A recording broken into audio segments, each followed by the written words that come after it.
Hi, everybody. I'm Lee Veris, And I'm Bobbi Lee. and we have a little video we're going to show you here in a second. But just know that our background is as commercial photographers. You can see here, and Right, both of us. We also lead photo workshops and stuff like that. So, And we're very dedicated photo educators. all right, So we have a little video to give you an intro, and then we'll get right into this fabulous program. here we go. Hi, I'm Bobbi Lee. And I'm Lee Veris. He is the Sultan of Skin. She's the mistress of light. And together we're Bobbi and Lee's Photo Adventures.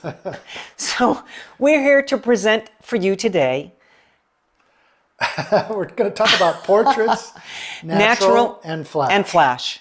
So there's a lot of information that we're going to be talking about today, and we're going to be doing both natural light, which I call Portraits Unplugged, and using portable flash both off and on the camera, TTL and manual. So a lot of technical information is going to be involved in that. And at the end, I'm also going to talk about post-processing, what you do with those images once you get them into the computer. And we're going to take a very simple approach using Lightroom to enhance your portraiture. And we'll do little tricks about working on blemishes, wrinkles, and that kind of stuff. But very simple things that you can do in Lightroom. You don't need to go into Photoshop. As well as color correcting. Color correcting. We will be talking about that too. Yeah.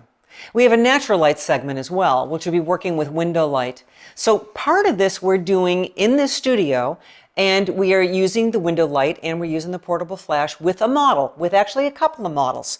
We have a beautiful young woman, and we also have Bill Sumner, who was my photography mentor that I worked for in Boston. So he's going to be in this as well.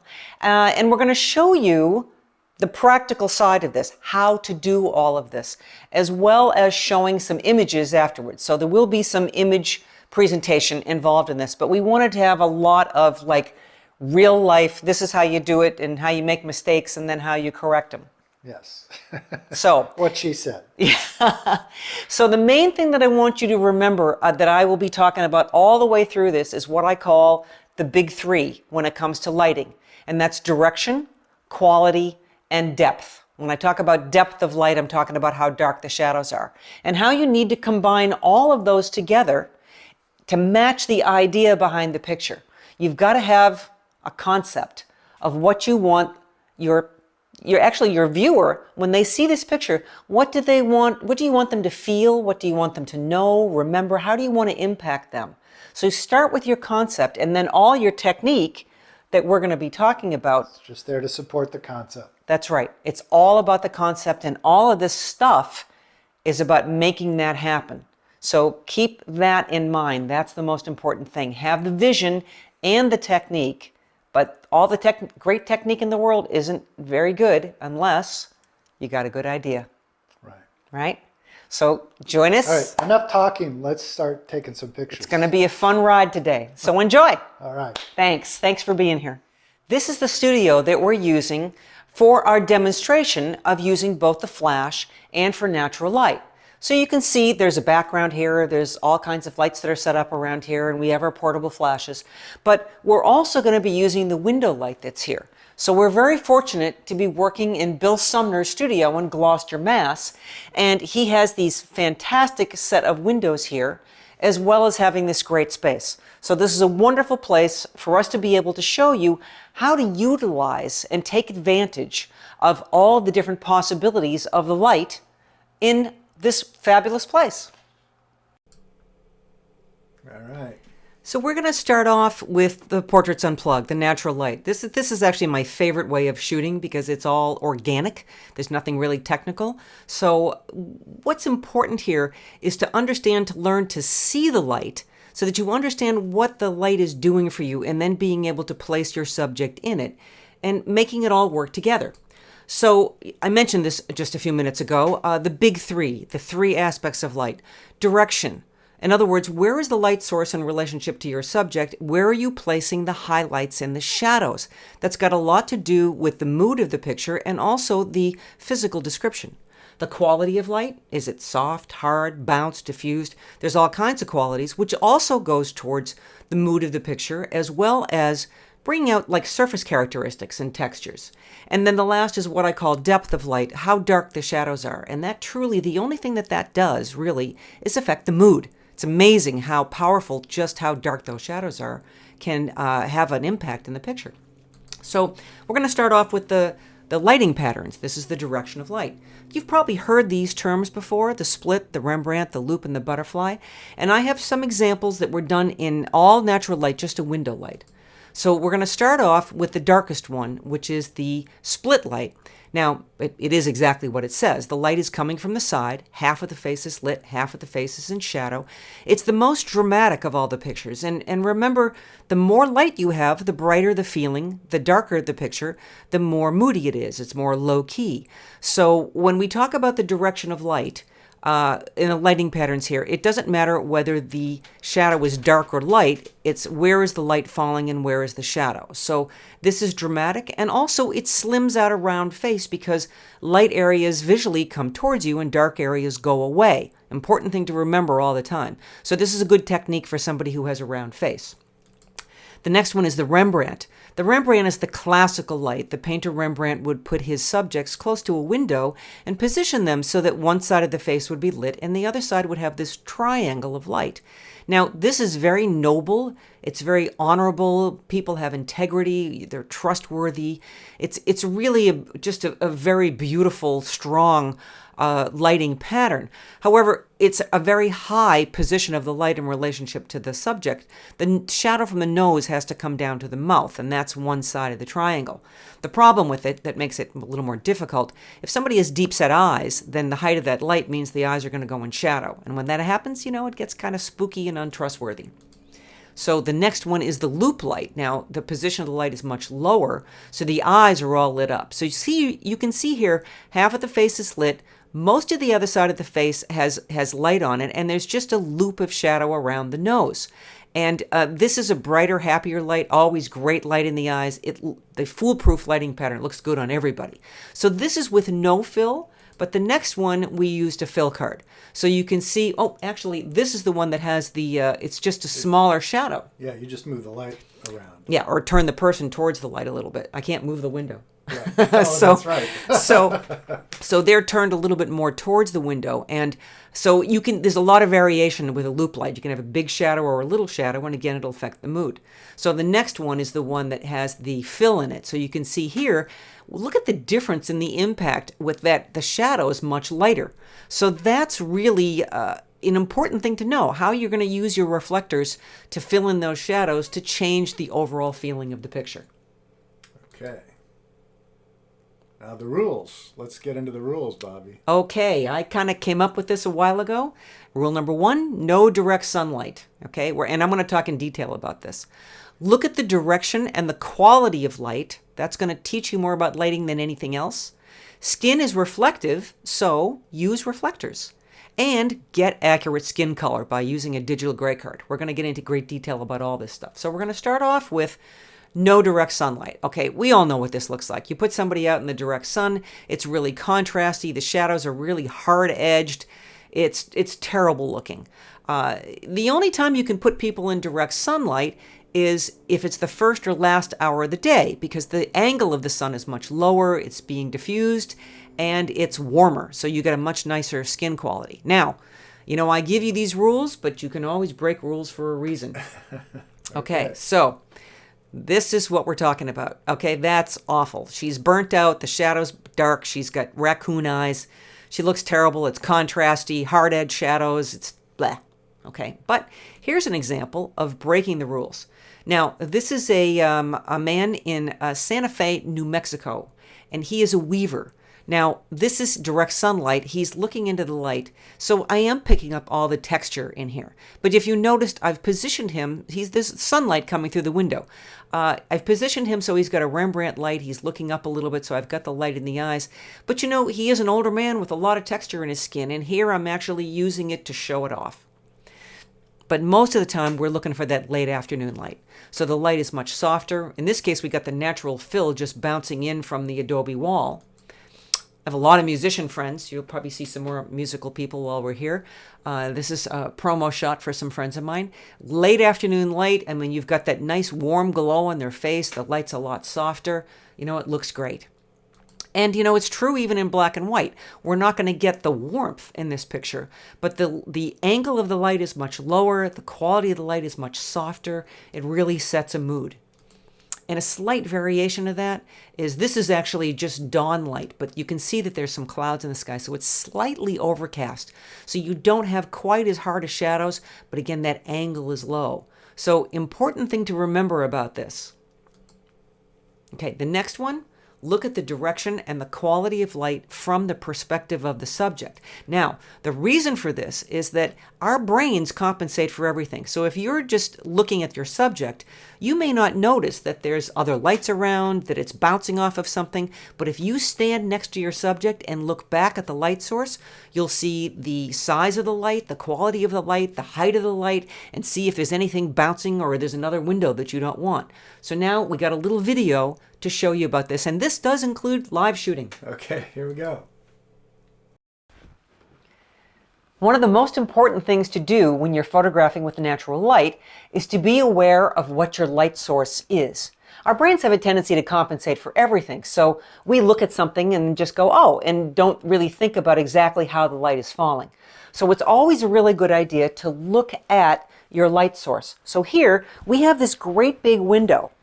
Now, if you look at this, there's a lot of bright sunlight that's outside, and all of that light is coming in. There's no direct sunlight coming in on the subject, which is all the way over here. You see some on the desk, but all the light is just kind of like coming in that window. It's soft, it's bouncing around, and it's absolutely gorgeous light. So look how beautiful that Bobbi is looking right now, and I probably look pretty good too.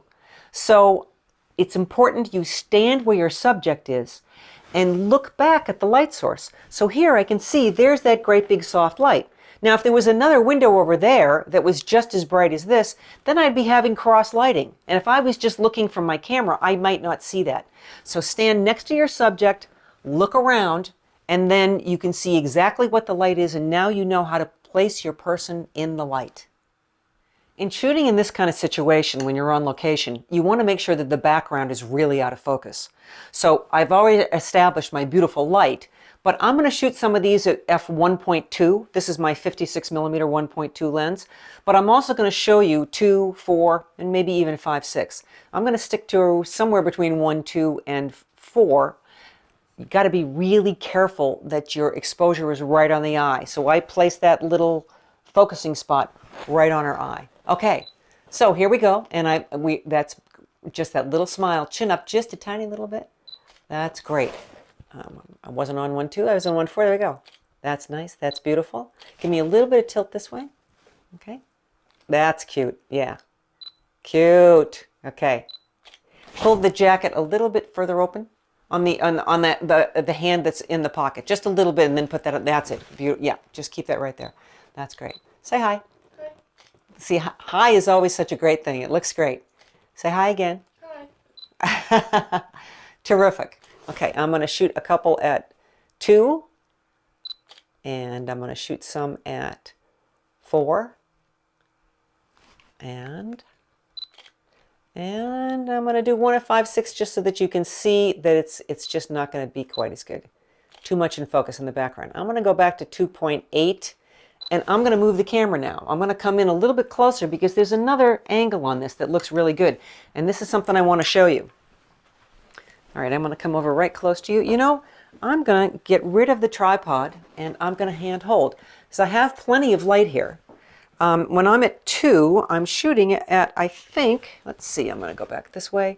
Shooting at a 60th of a second, which is just like beautiful. So now I've got her turned more to the light, so she's more fully lit, where the light was a little bit more from the side. So this is really pretty lighting, but the windows that were behind her are now providing a hair light. Okay, so let's do, actually move this way just a little bit because I've got you, yeah, that's it. So you're leaning in the door frame that way. That's great. Oh yeah, that's absolutely beautiful. Oh yeah, very cute. I'm gonna fix your hair just a touch right here. Get it away so that we've got some, we always want to try to keep the neckline pretty clean. Okay, so that's really nice. Lovely, that's great. Now you see how I'm holding the camera up? So that's so that she can look up at me with makes the eyes much more open. Okay, chin up just a tiny little bit.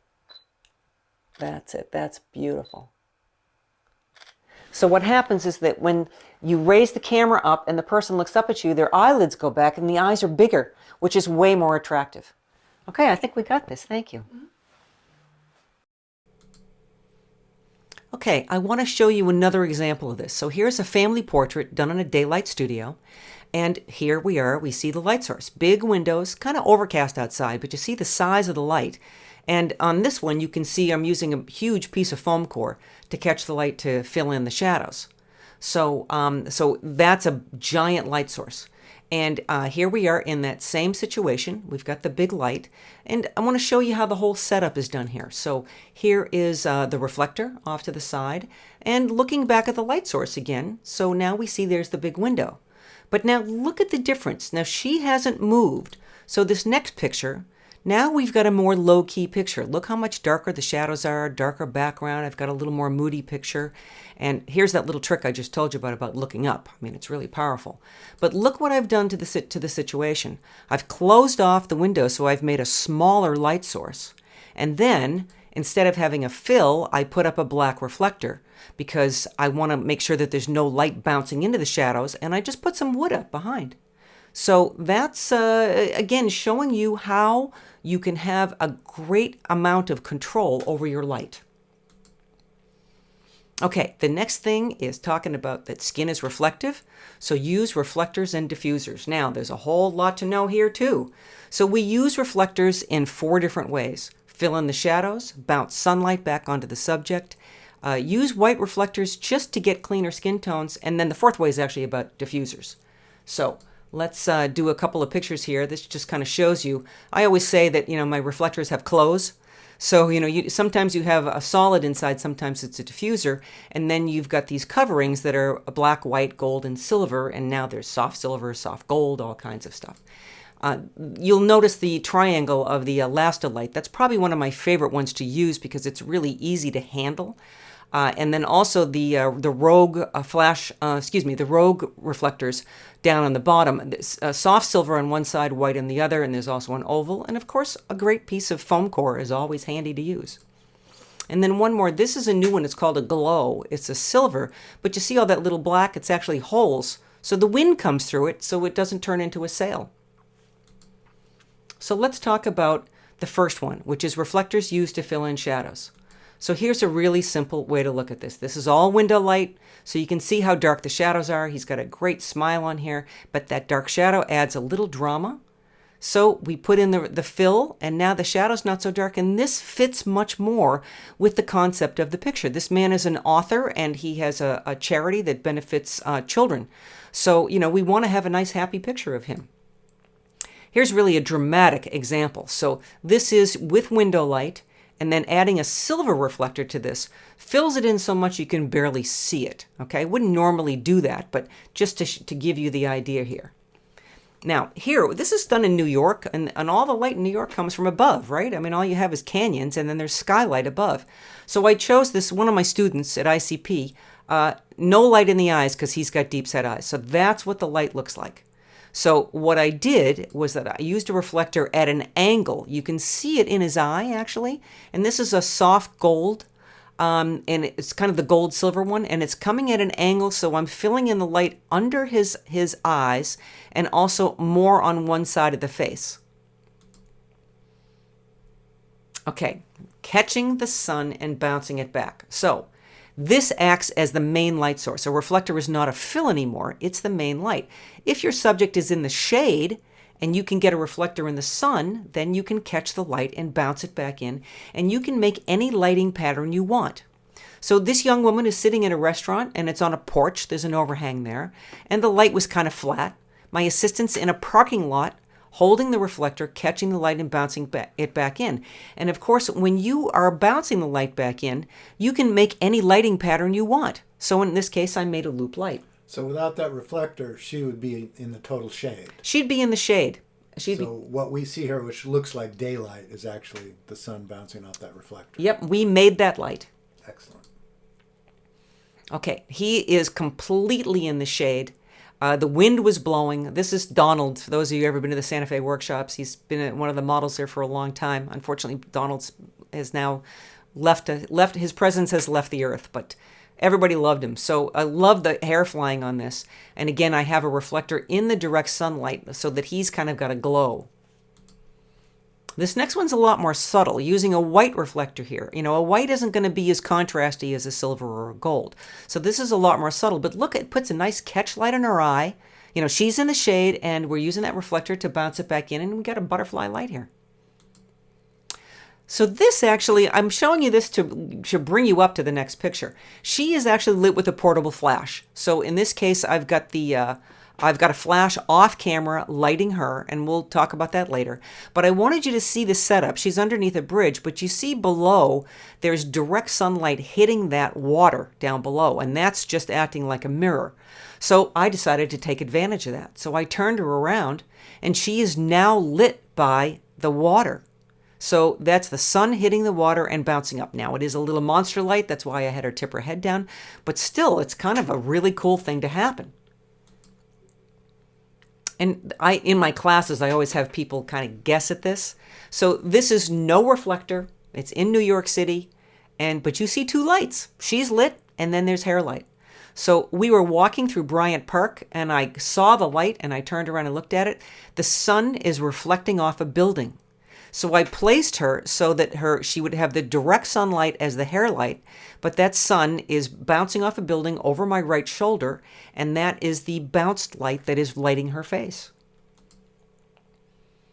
Okay, the last part of the reflector is sometimes, skin is reflective. So whenever you have light, or whenever you're whatever you're sitting on, grass or dirt or whatever, your skin is going to reflect that. So sometimes we place reflectors around just to get creamy skin tones. So in this picture here, she's just lit by skylight, and she's on a bridge, and there's lots of green around, and she was all just kind of modeled. So the reflector, again, is kind of placed partly underneath of her and partly to the side to camera right. You can see the little catch light, but her skin just now is reflecting. I'm not catching light and bouncing it. Her skin is just reflecting the white. Same thing here. I'm not catching light.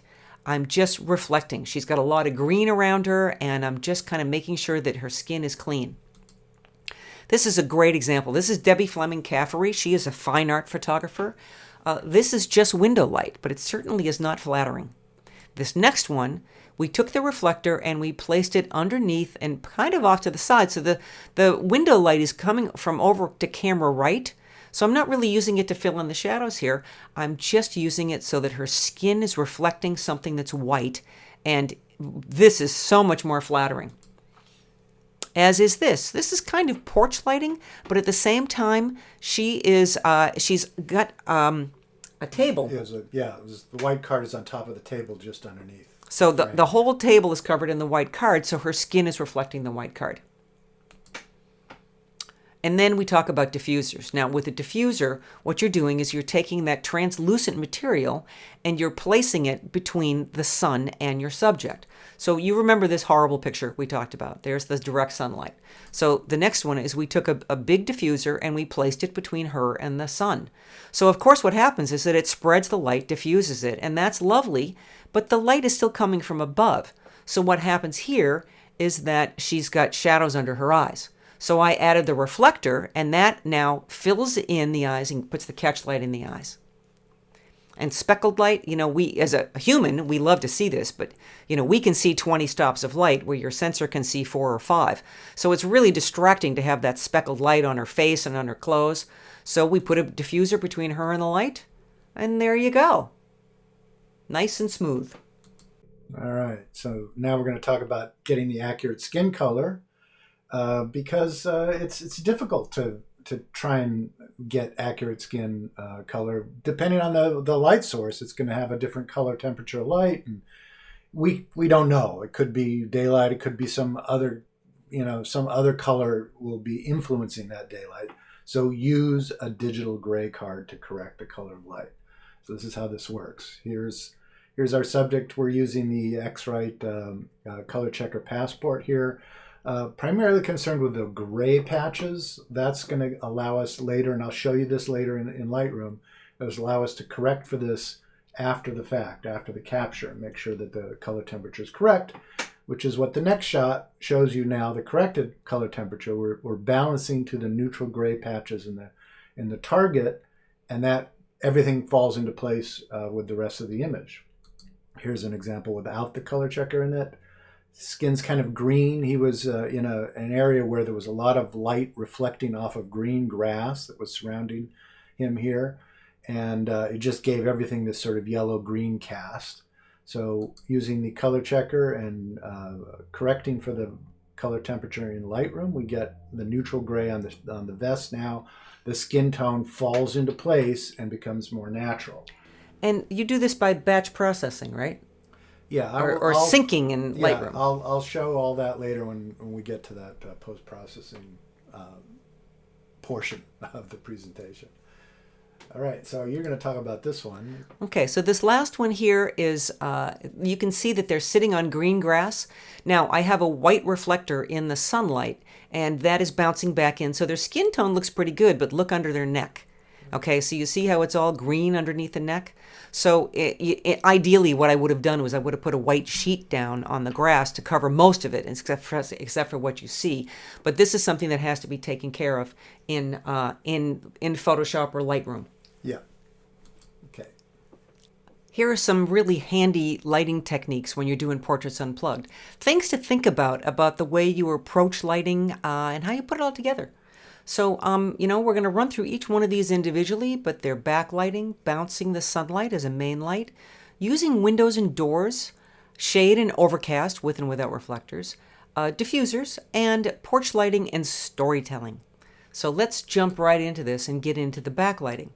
Now, the first couple of pictures that we have here, the backlighting, are with the sun coming behind and no reflectors. So this is just finding that natural light. Now, remember rule number 1, which is don't ever put anybody in direct sun. Well, don't have their face in the direct sun, but the sun can be behind them. So here you can see these kids in Myanmar just like laughing hysterically at me. With their backlighting, it just adds a nice little touch, but the light on their face is all very soft and sweet. So this wonderful gentleman from Myanmar, backlighting him was really more about capturing the smoke. The light has to come through the smoke in order for it to light up. I just love his expression.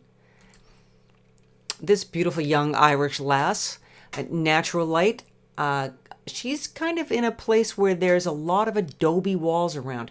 So the adobe walls are kind of acting as a reflector for her skin, but the direct sunlight is giving us that beautiful little hair light there.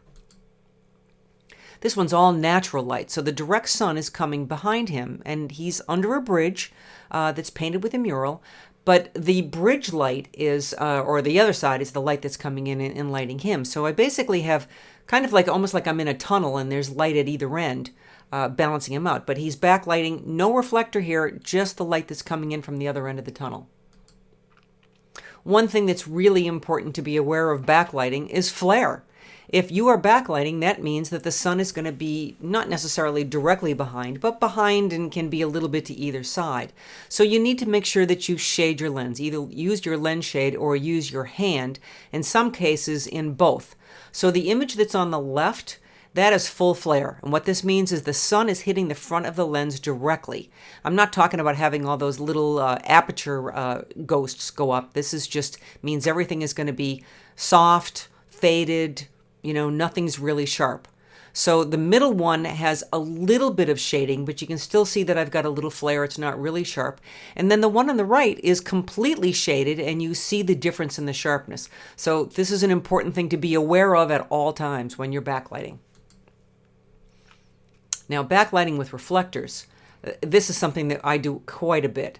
So you find a great situation for the backlighting, and then you catch the light and bounce it back in. We talked about that a little bit, and we'll talk about it a little bit more here. So in this case, we are catching, I think it's a soft silver. Do you remember? I think so, yeah. I think it's a soft silver, which is going to be a little more contrasty. When you're catching sun, if you have a metal reflector like gold or silver, it's going to reflect a lot more light and also be a harder contrast. So, but you kind of watch out for the gold because it can make the color look a little weird. So we normally stick to the silver or the soft silver. This one is with a white reflector, so she's totally backlit. And again, if I didn't have the reflector, she would have just kind of mottled light on her face. It would be soft, but it wouldn't necessarily be pretty. So using the white reflector is catching the light, bouncing it back in, and she's also reflecting that white, so she's got beautiful skin tones and a great catch light in her eye. I love doing this. Just find a piece of green grass. It doesn't even have to be good-looking green grass.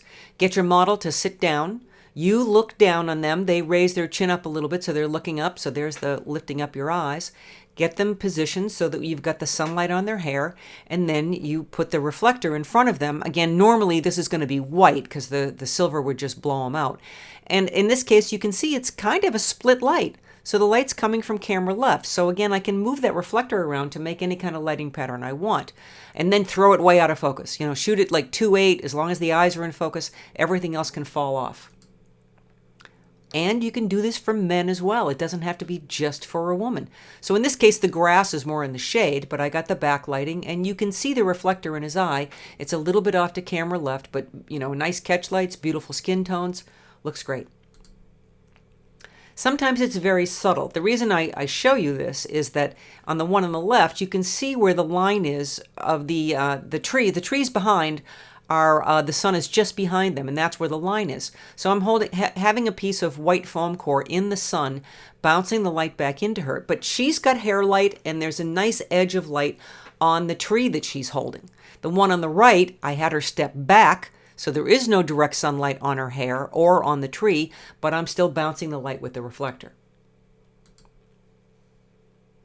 Okay, windows and doors. Now, when I talk about using window or door light, I'm not talking about direct sunlight coming through the window.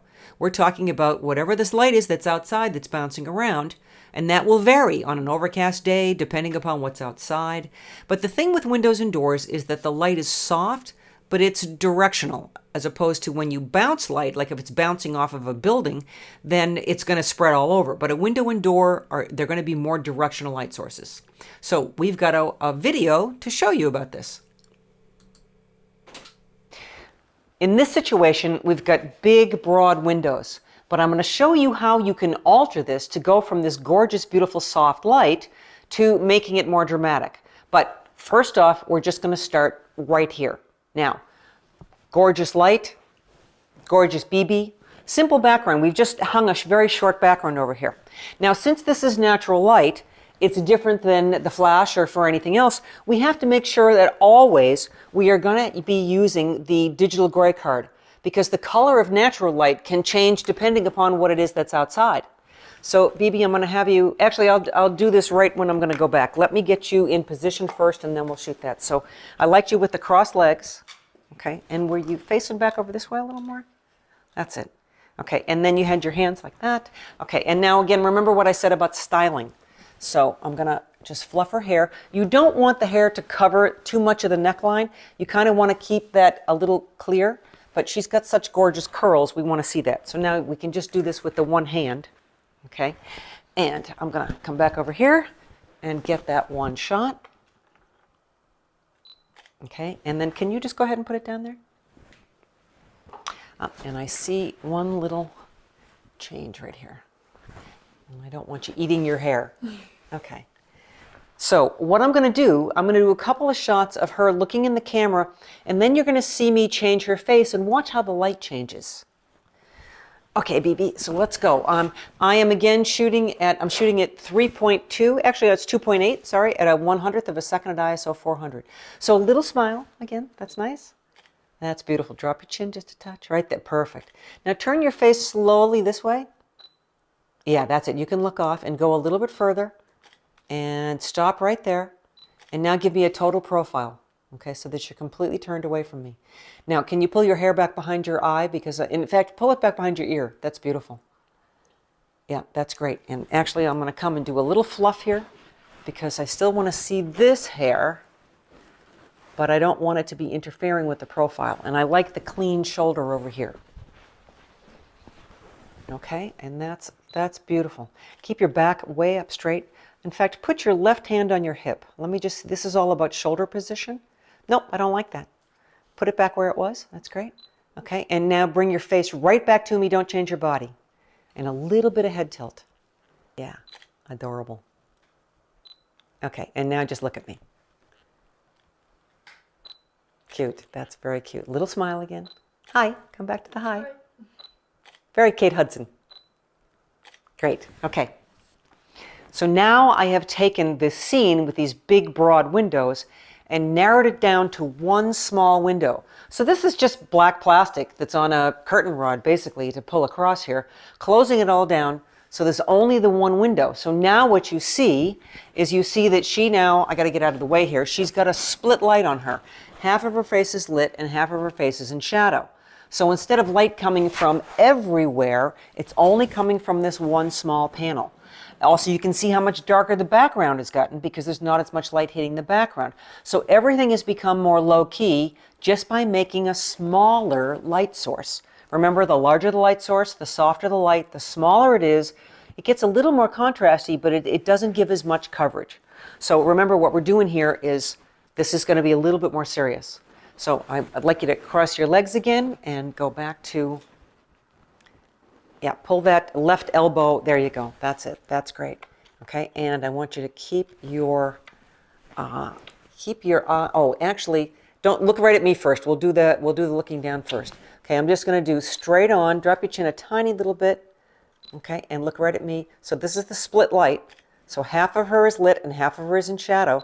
But you know what's kind of cool here is you see this little bit of light is coming right here and lighting that up. But right now I really kind of just want you to see what's happening with the light on her face. So now she's got just that split light on her. Okay, that's perfect, just there. Okay, now turn your face towards the light a little bit. Okay, that's really nice. So now we're doing a short lighting. Okay, so we're looking at the shadow side of the face. You don't want to have too big of a smile in something that is more dramatic because it's not going to work. You remember, you're trying to make everything work together. All right, so that looked great. Thank you. Here's a few more examples about working with windows and doors. In this case, it's kind of an ode to Irving Penn of putting people in the corner. She's against a wall, and there's another foam core wall on her camera right side, and immediately to my left is a window. So that window light is coming in and actually bouncing around on all the foam core, making this like beautiful skin tone. So this is kind of a high key look, as opposed to this one, which is also just a window with a dark background and dark clothes, and now it's a low key. This lovely woman is lit by the light coming through French doors. Just gorgeous light, no reflector here. The dining room's behind her, and I turned the lights on so there'd be a little bit of warmth in the background there. For this family, what's happening here is there's a big picture window over to camera right, and right outside that window is an adobe wall that's in the sun. So it's kind of like using an adobe wall as a reflector, bouncing the light back in. And I like the way that everybody's heads are turned and everybody's got a little bit different lighting pattern. And if you take a look at the dog, it's got a split light, and the cat has a Rembrandt. This is a shopkeeper, and I just put him in the door, so the light would come in the door. The next one is also a door. This is in Myanmar, and here we have a young monk just looking out the door, and there's another one behind him, and there's another door back there. This is something that's pretty important to understand. We've talked briefly about how the size of the light source is the same as the size, the size of the light source has a lot to do with the quality of the light. So the larger the light source, the softer the light's going to be. In this case, this sculptor, there are two windows, one coming from camera left and one coming from camera right behind him. So the one from camera left, you can see his beautiful soft light on him, yet the one behind him is kind of like a spotlight. They are the same size window. However, the one that's on the camera right side behind him is much further away in his warehouse. So that makes it more like a spotlight. This is a short lighting on a profile. So you see the dark wall directly behind him. Just out of frame of camera right is where the window is. So that soft light coming in and wrapping around. This case, we're in a place where there's a great big door. It's probably about how big is that? 20 feet high? Yeah, it's Kind of like in a barn. 15 feet high by maybe 30 feet. Yeah, so you can see the beautiful soft light. She's not facing directly into it, so we have a loop light. There's some shadowing in there, but even soft light all over. 2 windows behind, one on either side. You can see the edge lighting on her face, but the real reason for this was looking at how it highlights her hands and the craft of what she's doing. Next up is finding shade or overcast, and with or without reflectors. Sometimes shade is just beautiful the way it is. But you know my saying, everything depends upon everything. It depends upon what's around. So these 2 young people in Ethiopia, okay, if you look in their eyes, I don't know if you can see it on the video or not, they are in the shade, but behind me is a lot of dirt that's in the direct sunlight. So, and it's everywhere. It's a big, huge dirt area. So all that light is bouncing back in, making that absolutely beautiful, beautiful soft light on their faces. In this case, it's just skylight, and there are buildings around which are white or concrete. So it's kind of like wrapping them in soft light all around, but nothing that's directional here. And again, finding that light. She's got a hat on, so there's no light, and there's no direct sunlight around her anyway. It's just all shade coming from above, but she's got buildings around her and some light bouncing off the buildings. In this one, she's sitting on the stairs, and I'm up higher in the stairs. This is outside, obviously, and she is looking up. So the sky is one great big huge softbox.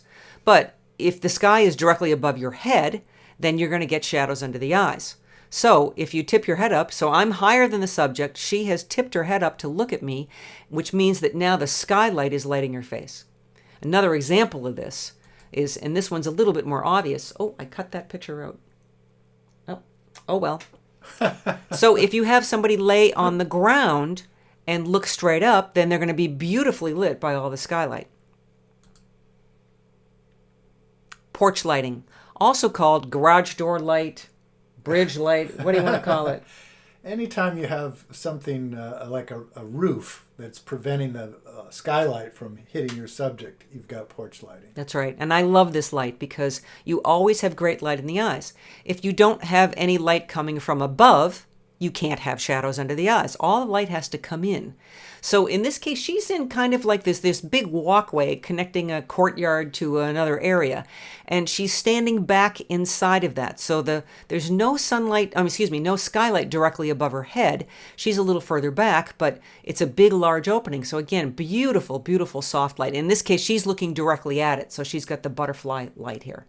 Yeah, I think actually we could see even in her eye. You can see me. There's That's me right there. Yep.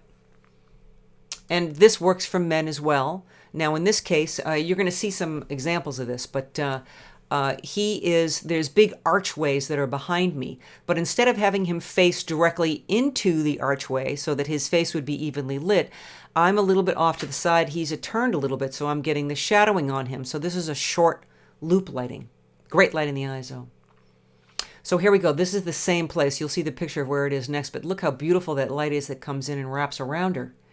And then this shows you where this is. This is actually the Bethesda Fountain and Terrace in Central Park in New York. So there are the big archways, and you can see how gorgeous that light is that's coming in. Back to Myanmar again. This is a very famous place here, and he's just looking into the light that's coming in between the columns. And then, the young monks, they got to have a little bit of fun too, so we just had them jumping up. So here is really kind of like a thatched roof overhead. And if you look in the little boy's eyes, in the middle, you can see me. And the rest of that is all the light that's bouncing around outside. So beautiful, smooth light. Same thing for this. I pulled him in underneath of an overhang. This man was walking around the Ethiopian market carrying a chicken.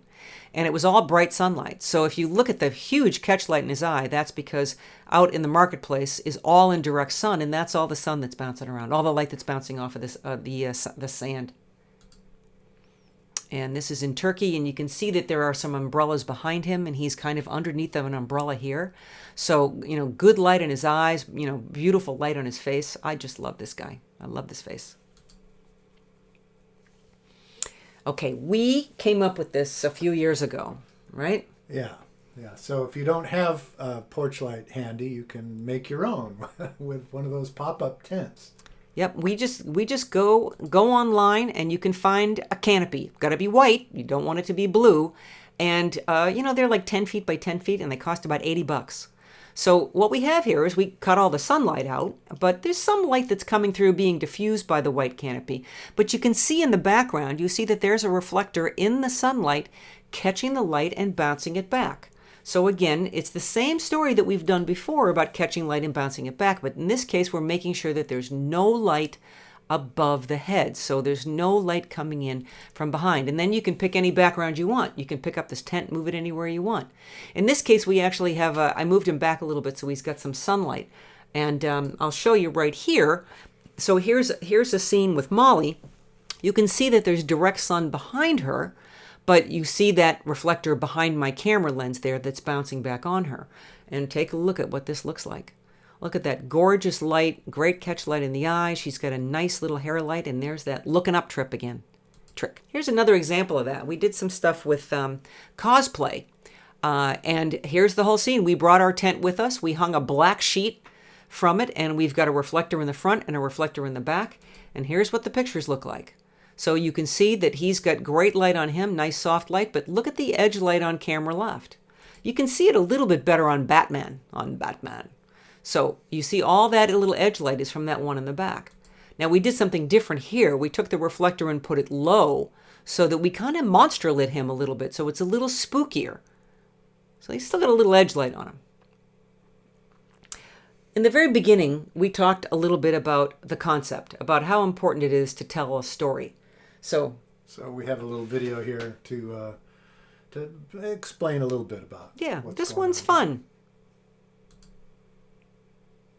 Now we're going to have some spooky. Okay, I haven't seen. Now we're going to have some spooky fun. Okay, this is a little bit different, but I want you to show how much flexibility you have working with natural light. Now, you've heard me say that you don't want to put any direct sunlight on the face, but you can have direct sunlight on the back of the head and then bounce light back in. That's a really pretty thing to do, but I'm going to show you now how to make monster lighting. Okay, so what we're doing is we've got some sunlight coming through the windows up there and hitting the silver reflector. So let me turn this a little bit so you see that that's the silver reflector. And that is catching the light and bouncing it right back into her face so that she's monster lit. And then with the sunlight coming from behind her. And now I'm like, there we go. I didn't get it quite right. So now you see it. There we go. So that's it. So I've got the monster lighting coming from underneath. So as beautiful as Bobbi is, this wonderful young woman, we are now going to make her look really kind of mean and nasty. Are you ready? Mm-hmm. Okay. So we're going to get into that. Cover up that one eye. I'm just going to show that one eye and then drop your chin a little bit. There we go. That's it. Okay. Oh, oh, there we go. That's it. That was the perfect. That's perfect. I got to get recentered here a little bit. Do that again. Yeah. Let me see a little bit more of your mouth. So pull your hair over just a touch. Yeah. Okay. And then there we go. That's it, because I wanted that growl. Arr. Oh, stay like. Oh, that's great. That's great.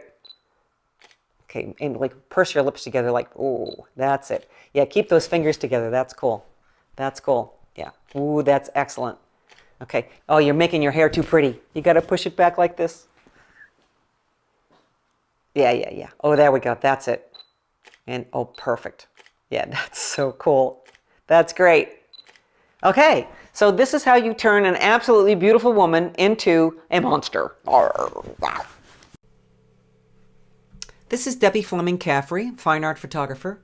When I did this photo of her, which is, we went out to lunch and it's just window light, she had just released a book called The Shadows.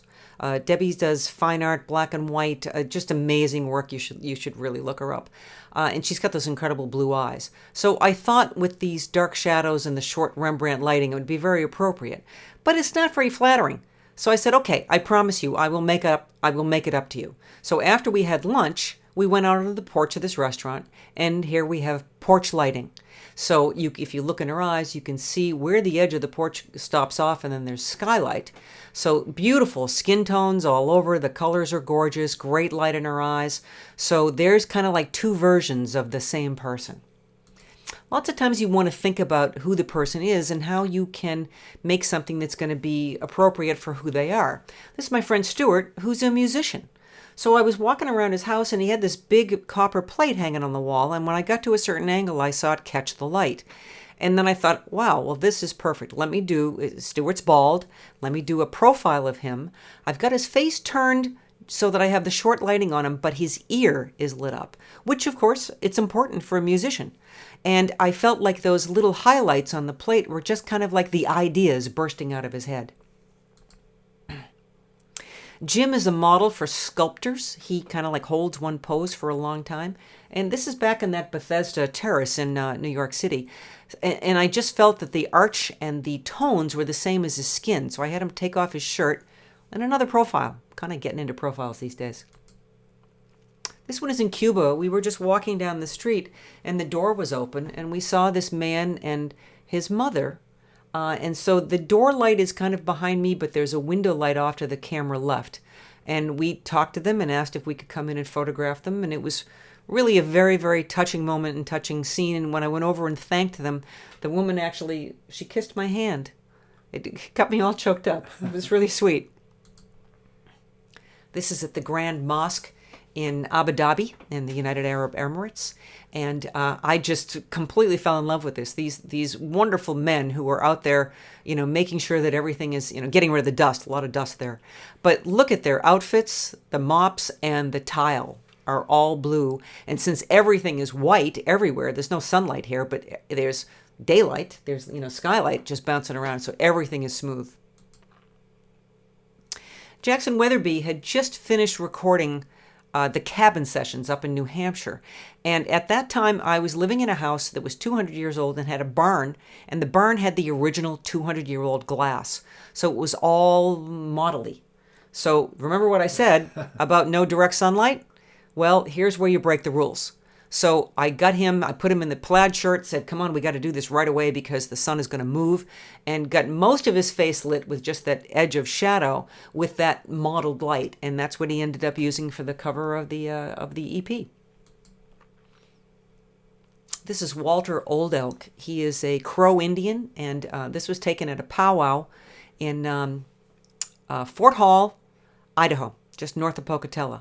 This is trying to get the idea across without showing everything. So it's obvious he's a Native American. He's wearing the traditional dancer outfit. And behind him is a teepee that's completely and totally out of focus. Now, it's just suggestion. So I'm down low looking up. Part of that is for honor. Part of that is because I wanted him to raise his chin up a little bit. It was a very overcast day and I needed to get some light in there. And I just wanted the impression of the teepee. But if you were standing next to me and you looked around, you would see kids and dogs and people with barbecues and their camper vans and people selling stuff. And it was chaos. Yet I made a picture that looks like it's actually peaceful and quiet as you would imagine to be out on the plains in the West.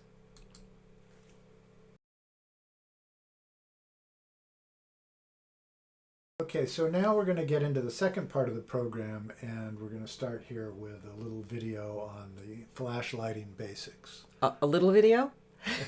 Well, we have a long video. We've got a lot of stuff talking about how flash works and talking about different modifiers and a whole variety of things. So hang on tight because there's a lot of information coming your way right now. Okay, we're going to have fun now. Now I get to explain to you how flash works. These things are miracles. They're modern day miracles of technology, and every time I think about this, I'm completely mind blown. Now, if any of you have ever tried to read your manual, you know that that's kind of an impossibility. So I'm going to explain things to you very simply. I'm going to talk about how to do TTL and how to do manual. Basically, that's going to be it because that's really all you need. That's what you're going to be using most of the time. I'm going to be talking specifically about the ProPhoto A1X, and I have the Fuji EFX 500. I can't demo every single flash, but between the two of them, you're going to get a good idea how everything works. So flash, is very different from continuous light. We are used to light being on all the time. And as you all know, working with your exposure, you get a correct exposure with the combination of your shutter speed, how long the shutter's open, and your aperture, how wide the opening is in your lens. Those two come together to give you the correct exposure. But with the flash, you don't have continuous light. Flash is an instantaneous burst of light. It happens like that. In fact, most flash units have what we call a flash duration, how long the actual flash is on, for somewhere between a 2,000th to a 20th thousandth of a second, which in itself is pretty miraculous.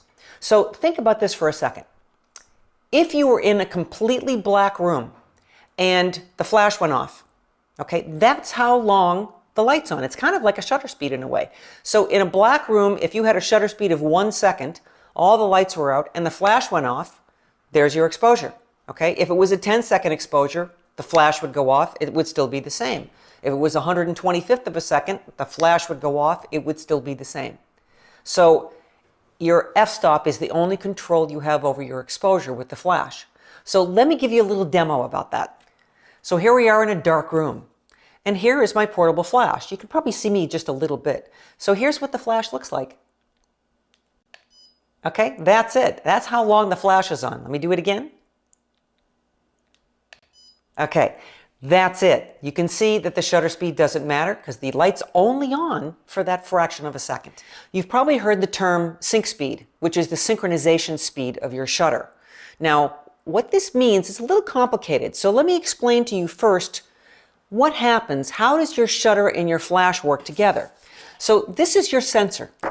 And your shutter basically consists of two curtains. You have a curtain that opens and a curtain that closes.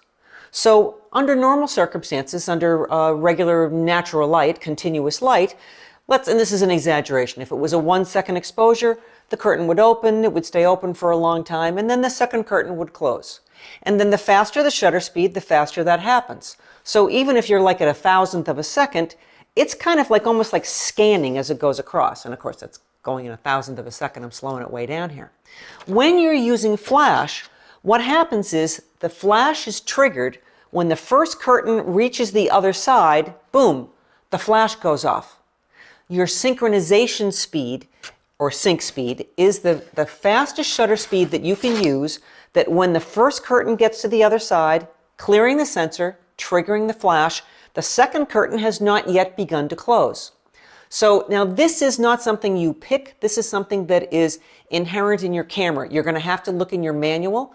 Most cameras are either a 1/200th of a second or a 250th of a second.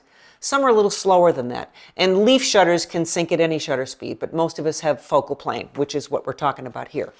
So if your sync speed is a 250th of a second, this is what happens. Flash, close. If your sync speed is a 250th of a second and you mistakenly set it to a 500th of a second, this is what happens. Flash. So what happens is you're going to get a black line, depending upon how fast the shutter speed is, that's covering part of your sensor. So when the flash goes off, the second curtain is covering part of it, so you're just going to get a black line on the exposure. So what's important to know is that if you're just using your flash and you want to cut out all the ambient light, you use your sync speed, the fastest shutter speed that when the flash goes off, both curtains are cleared from the sensor. You can use any shutter speed slower than your sync speed, but you can't do faster. Okay, now the next thing that people ask me is about front curtain sync or second curtain sync. So the front curtain sync is what I just explained. First curtain gets across, boom, flash goes off. The other way to do this is a second curtain sync, where this opens up, and when the second curtain starts to move, that's when the flash goes off. Now, basically, that's useful if you're photographing a moving subject that has a light in it, but you don't know exactly when the flash is going to go off. So most of the time when I'm doing what we call the drag the shutter, the slowing the shutter speed down to pull in ambient light, I want to have the front curtain sync so that when I hit the shutter, that's when the flash goes off. So I know that that's where I'm going to get the still image from the flash on my subject, as opposed to not knowing where the camera or the subject is going to be when the second flash goes off. I would say that 95% of the time I use the front curtain sync. First curtain, front curtain, same thing. The other thing is the high-speed sync. Now, high-speed sync is how can you use your flash outside when your shutter speed has to be faster than your sync speed. Like if you sync at 250, if you want to have a shutter speed that's a 500th because it's so bright outside and you're doing a fill flash. So what happens with that, and this is a very brief description, instead of one flash going off, there's actually thousands of little mini flashes that happen. So basically what's happening is that it's kind of like this little slit, and the flash is going off boom, boom, boom, boom, boom, boom, boom, boom, boom, boom, boom, boom, boom, boom, boom, boom, boom, as it goes across. And of course that's happening in a 500th, a thousandth of a second. It's happening incredibly fast. Sorry. And the perfect time to end that segment. Sorry. Before I explain the differences between manual and TTL on your flash, I need to give you a little bit of a lesson about exposure and how it works. So here's a little phrase. It's very simple and it's common sense. But think about this for a second. Your exposure is based upon the distance and the intensity of the light source to the subject. And it's common sense. If you're closer to a window, there'll be more light on you. If you get further away, you'll be darker. If you're next to a window and you pulled the sheer curtain over it, then you'd be changing the intensity. So your exposure is going to change according to distance and intensity of light source to the subject. And this is important to know when you're going to be working with your flash. So let me give you a little bit of a demo here. Lee is going to help me out on this. We're going to turn out that light and turn this one on. I'm going to be temporarily blinded. Okay, so here I am in the light, and as I get further away, I'm getting darker and darker. Now, the camera exposure right now is staying the same. So you can see as I'm getting over here, it's dark, and now I'm bright. So that's the demonstration on the distance. But now this is what happens with the intensity. We're obviously using continuous light here. So Lee has come in and he's going to change the intensity on this. So as it gets brighter and brighter, and I'm blinded by the light. Okay, so there's the example of the intensity. Let's talk about the difference between manual and TTL.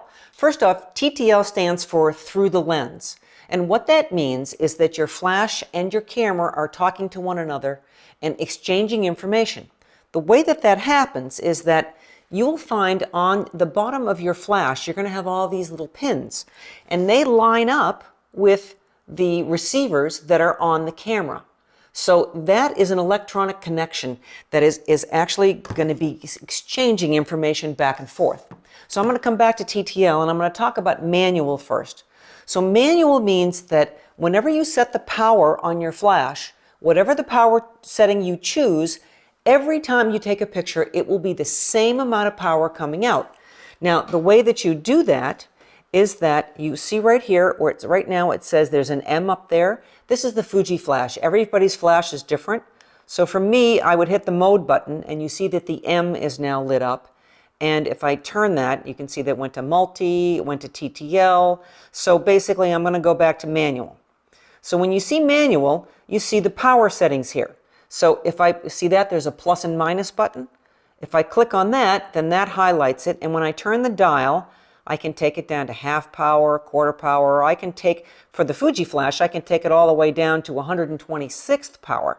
Okay, not all of them will do that. But almost all flashes will do it in third stop increments from full, minus a third, minus 2/3 to half, etc. Okay, so let me explain how this works. I always use the water analogy. Let's say you have a certain amount of power in here. You don't have unlimited power. Let's say that this particular flash has a gallon's worth of power. So if I wanted to take a picture of something that was really far away and shoot at f11, I would need a gallon of water to get that far in order to light up my subject. Remember what I said about distance and intensity of light source to subject. So distance, intensity, light source to subject. If I have this flash right here set up so so that it is facing me, and I'm lighting me on this, and I have it on manual, then I am either going to need to take an exposure reading with a light meter, or I'm going to have to guess. Okay, either way when it's on manual. But you notice I'm only a few feet away from this. So if I put a gallon, if I put it on full power, one, if I put a gallon on me, I would be at F64, okay, because I'm that close and there's that much power. So direct on like this, and I'm just making a guess just to give you an idea, this is probably going to be at 32nd or even 64th power to have it to be this close to me. But again, if I move away from the light and I want to have that same exposure, I'm going to have to change the power. And that's what you're going to do on your plus and minus buttons. Most of your flashes have plus and minus buttons. Now, the Pro Photo is a little bit different. On the Pro Photo, I basically have a manual and a TTL button that's on the side right here. I'm going to talk about that a little bit more later. Now, Pro Photo is a little bit different. 10 doesn't mean F10. It just means that's the most amount of power. And I have 10th stop increments. So the difference between 10 and 9 is 1 stop. To 8 is 1 stop. So this is not going full, half, quarter, etc. It is just doing it down. I think what's the slowest that I can go on this, I think is 2. So basically it's an 8 stop range that I have on this. Okay, so that's on the manual setting. So when I'm on manual, this is great to use when you have your subject is stationary and your light is stationary. So it's in the same relationship. You've got the power set. The distance stays the same. Put it on manual. You will get the exact consistent exposure every single time. So normally I use manual in that kind of sitting. Person sitting down, light is stationary. They're not moving. I mean, they can move around like this, but they're not changing their distance from the light source. Okay. This is the way that studio strobes work. The other way is TTL. Now, TTL is when you put the flash directly on the camera. Okay, so I'm going to go ahead and mount this up. Okay, so now when I have the flash directly on the camera, then if I'm pointing it right on here, okay, now if you're going to do a party, right? If you're going to a party, you're doing an event, you're going to have your flash on the camera and you're going to be moving closer and further. There's going to be a group of people here, just a couple people here. You're going to go further back and forth. If you had the flash on manual in that kind of a setting, then you would have to either take a reading every time or guess every time, which is completely and totally impractical. You can't do that as you're moving back and forth. But again, distance and intensity, light source to subject. So when you're on TTL, this is what happens. That connection is going on here. It's set on TTL. You pick your f-stop. So let's say I'm doing that event and I want to shoot at f4. Okay, I got a lot of stuff I'm doing. I'm not coming close to anybody. I don't want a lot of depth of field because I want the background out of focus. So I set it on f4. Setting the camera to f4 with that connection tells the flash I need f4 amount of power to be able to light the person to make a correct exposure. So if I get closer to somebody, I need less power. It will automatically do that. The way it works is that the light comes out and hits the subject, and the camera measures the amount of light reflected off the subject and tells the information back to the flash and says, that's enough light, stop now. Okay, so it's kind of like taking that water bucket and pouring it. If you're far away, you're going to need a half a gallon to get to f4. If you're really close, you're only going to need a pint to get to f4. It does it automatically. This is where I think this is a miracle. How the hell did anybody ever figure this out? But it works, and it works really well most of the time. If you find some situation that it doesn't work really well, then you can just go into your plus and minus buttons on the back of the flash, keep it on TTL, do your plus and minus, and then you can change your exposure based upon exactly what the situation is. But most of the time, flash on the camera, TTL, you're moving around, it's going to figure it out, and it's a miracle. It works really, really well. How they figured it out, I don't know, but it's great. we don't always want to have the flash on the camera. Quite often we want to get the flash off the camera so that we can control the direction. Remember in the intro we talked about the big three, the direction, the quality, and the depth? So getting the flash off the camera means now that I can control the lighting pattern, how my highlights and shadows are going to fall. It's a really important thing to do. So there's two ways to do this. You can either do it manual or you can do it TTL. But in order for you to do it TTL, you must have a camera and a flash unit that will work TTL with that same manufacturer's remote. The other way to do that is to put it on manual, in which case then you can use what we call a dumb trigger. So now let's go back to this, a radio remote. If the flash is off the camera and the camera's over here, how am I going to get the flash to fire? You need to have a radio remote in order to tell the flash to fire. When you hit the shutter, it's going to send the signal and triggering the flash. So I use Photix Aries 2. These are what we call dumb triggers. Basically, all they do is make sure that the light is going to flash. There's no TTL, there's no controlling the flash, it's just making it fire. These are the ones that I have found to be the most reliable of any remote triggers that I've used that are just the dumb triggers. So on these triggers, you have, this is my transmitter, this goes on the camera, okay, and then this is the receiver. Now you can see that this is a hot shoe right here. So that means that I can take pretty much any flash, with the exception of one, I'll tell you in a second. I can take any flash and it just slides right on. You lock it down and now it's connected. So when I'm going to make sure that this is turned on here, and you will see that when I hit the test button on this, that the flash fires. Okay, so this goes on top of the camera. You can see how there we go. Okay, I'm a little awkward. Okay, so it goes on top of the camera, and everything is connected, and it makes the flash fire when it's off the camera. I can choose on this. I have several ways that I can do this. I have groups A, B, and C, and I have channels 1 through 16. So you see if I light that up, you see how 8 is flashing? So I can take that down. I'm going the wrong way. We can go to 16. Okay, so there's 16 different channels that I can do there. I'm going to go back to 8 because that's what I had it set at.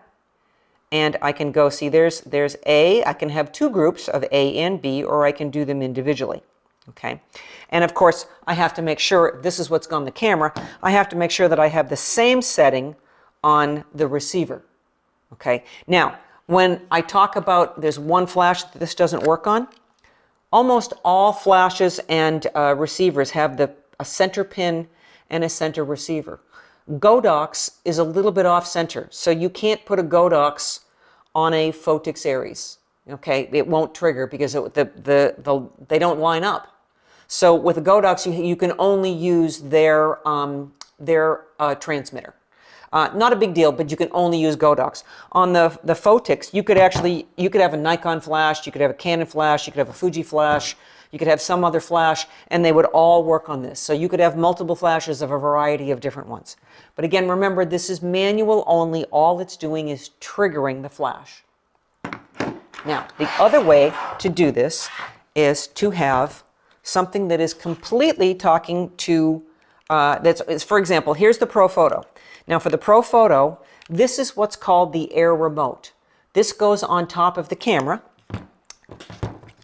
Again, it's really easy. You just have to slide that on, and then there's a little lock button here. You lock it in place.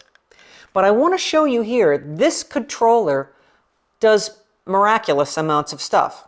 So again, in my flash, I am going to program it, and I'll show you that. See, right now it says channel 8A, okay? If you look at my flash, it says 8A up in the corner. So I'm going to set it here first, and I can pick A, B, C, and I have 8 channels. Okay, so there's a little button right next to that, and I just pick the channel, and I can change the channel that I want. Okay, so I am on 8, and that's the A light. There's a B light. And if I wanted to do multiple flashes, I could have 8, I have to have the same channel on all of them, but this is 8A, and I can have another flash over here that's on 8B, because then I can control each flash individually. Right now I'm on manual. I have B selected. You see where it says energy? I can take that, I can push that, and I can increase it in 10th stops, or I can take it up or down, or if I hold it down, it will take it down a full stop. So I can change it to channel A and say I want -1 on A. I can go to B and say that I want +2 on B. So I can do any of that, plus I can turn off the head. Right now B is selected. I could turn the head off, so now if I wanted to do something, I don't have to go to the flash unit to change the power. I can also control whether I want to be manual or TTL. So you see that change right there? Just pushing that button, manual or TTL, I don't have to do anything to the flash, I don't have to do anything to the camera. And I also have the choice, I'm on front sync, first sync, second curtain sync, or high speed sync. So I can do all of that right from the back of the flash. And this is great. Now, as I said, normally when I have the flash off the camera, then I'm going to be on manual. But sometimes it's really convenient to have that flash. You set the flash up, you're doing something that's happening around you very quickly. You set the flash up, and then you put it on TTL, you take a picture, and if you want to adjust it, you can then just change it to manual right on the back right here, and then you can change the power and it will be consistent. So like lots of times I will have a small stand like this when I go to Venice Carnival, and I will just take this flash and put it where I want as I'm going to photograph somebody, and put it on TTL, take a shot. If it looks good, I'm ready to go. I keep going. If I think I need adjustments, I switch it to manual right here, and then I can adjust the power and it will be consistent. Welcome to my table of toys. This is a whole bunch of stuff that are all light modifiers. These are the things that we use to change the quality of the light on our portable flash. We know what it looks like to have just a straight portable flash, just straight flash on camera. It's really hard and contrasty, although the round top of the Pro Photo does make a much wider and softer light source.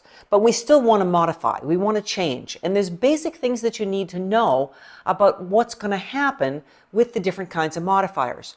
Now, I have 3 different kinds of modifiers here with a few other extra things that I'm going to show you. And these are all things that I use. I just want you to know that I use these things on a regular basis. I use the Rogue product made by Expo Imaging. I use the Flash Bender, which comes in a couple of different sizes, and I use their grids. I use the MagMod, which stands for Magnetic Modifier. I'm going to show you in detail about this. This goes on the flash, and then these things just attach magnetically. And then, am I going to keep rolling? Keep going. Okay.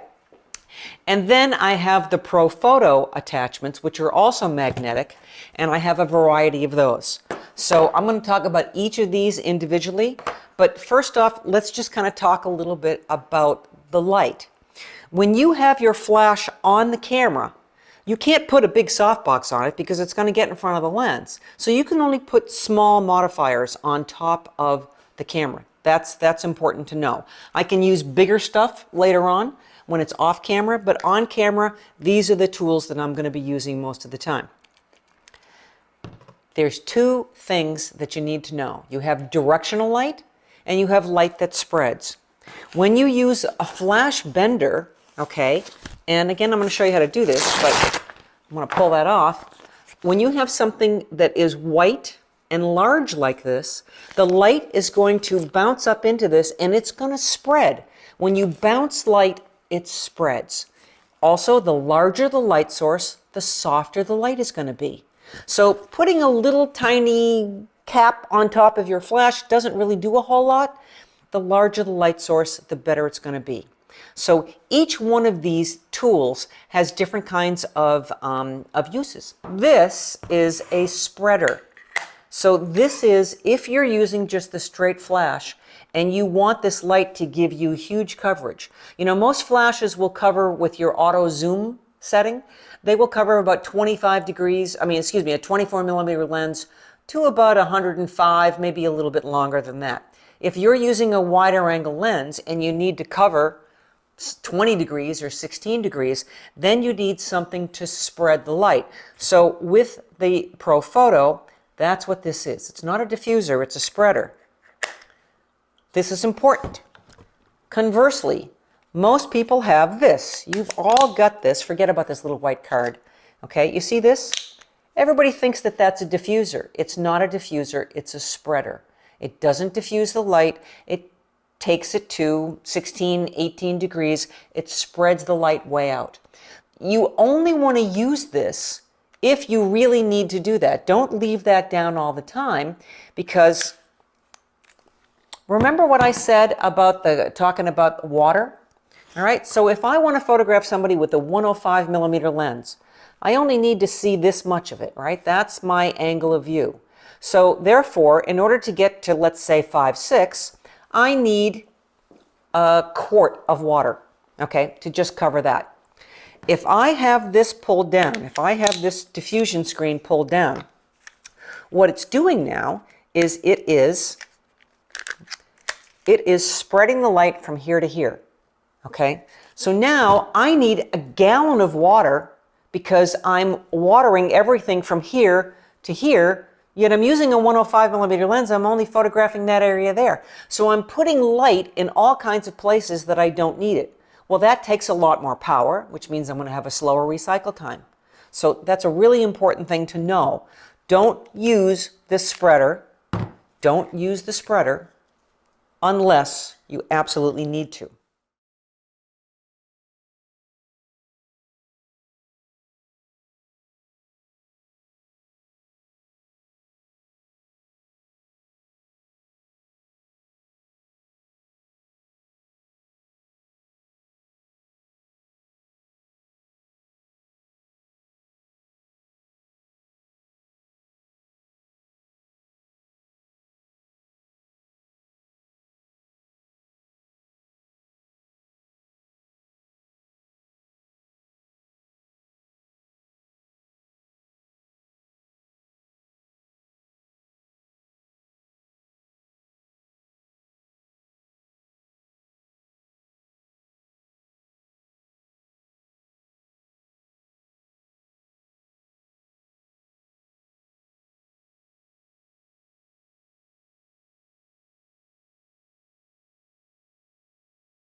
When you have the flash off camera, you now have the opportunity to use much larger light modifiers, which are certainly going to give you a better quality of light. Remember what I said about the size of the light source really does make a difference. The larger, the better. This is one of my favorite tools. This is the Westcott Rapid Box. Okay, it says Rapid Box on here. Now, this is a silver interior, and you see that there's a baffle in here. So the light mounts in, and it bounces into the back of this deflector, is what it's called, and it bounces back into the parabolic-shaped octa. It's a gorgeous light. It's really beautiful. It's got a little snap to it because of the silver interior, and you can also put a diffuser on it. This is all very easy to do. It just pops right on. And you can see this is a 26 inches? 26 inches. So that's a pretty good sized light source. That's a beautiful headshot, but you can still use it for other things. Now this is called the switch system. So if you see right here, you see that there's a circle back here. This is specifically for the Pro Photo because it's got the round head. You can get another plate that is rectangular, so if you have a rectangular shaped flash, it'll work on that. And this just slides in. I just pushed this away so that you could see. So that's going to go in here, and I just push this right in, so it goes right into here, shining right at that deflector and then bouncing around. This is fantastic. And also this whole thing folds up and goes into this bag. Okay, so for traveling, this is great. I can bring a really good size light source with me and put it in a bag that's only this big. That's fabulous. So this is the Westcott Rapid Box. Now, I'm going to get to the ProPhoto stuff. So now this is the ProPhoto. ProPhoto just came out with this attachment this past year. This is really cool. This is a heavy-duty metal, and what happens is that the flash mounts right here, just like everything else that they do. It's all into one thing, goes right there, just locks in place. So now you can see that my flash is mounted in there. But let me explain something to you. ProPhoto makes fantastic modifiers for their off-camera flash system. So this is the 2-foot octa, so you can see the size of that. And all of ProPhoto it's universal. This size that they have of this ring, it goes on all of their heads, the D1s, the B10s, on everything. But obviously this is too big of a hole to be able to mount onto the portable flash, onto the A1X. But now with this attachment, I can just take this, I slide it right on. It'll be very secure. And then, they have a spring system here, so I lock that in place. And now I can use a 2-foot octa with my portable flash.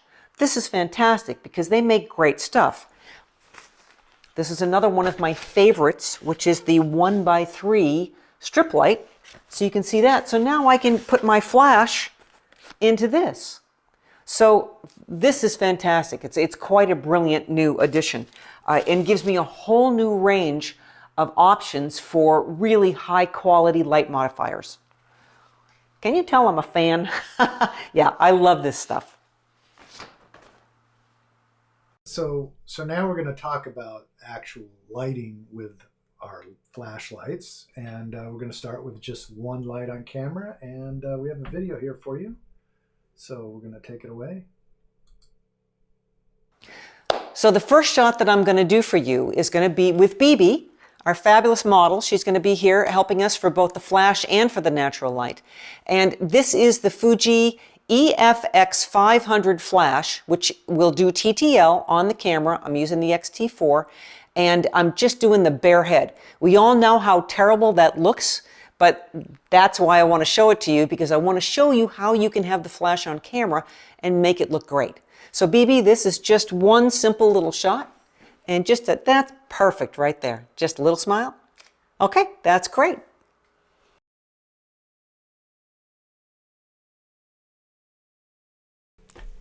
Okay, so I wanted to show you, really, you know how bad it looks, but forgive me, this is my fabulous love of my life, and I took a picture of him that doesn't look so good, but I really wanted you to see the flash on the camera with that really, really hard shadow. And you see how contrasty it is. See, the thing is, when you have a gorgeous 20-year-old supermodel, it's with easy, beautiful skin tones. You throw a hard light on it and she still looks good. But like normal people tend to look terrible when you get And this is with the Fuji flash. Now, this was actually the very first picture that I took with the new ProPhoto A1 with the round head with that little diffusion thing that goes on it. So this is straight flash on camera, and here we go.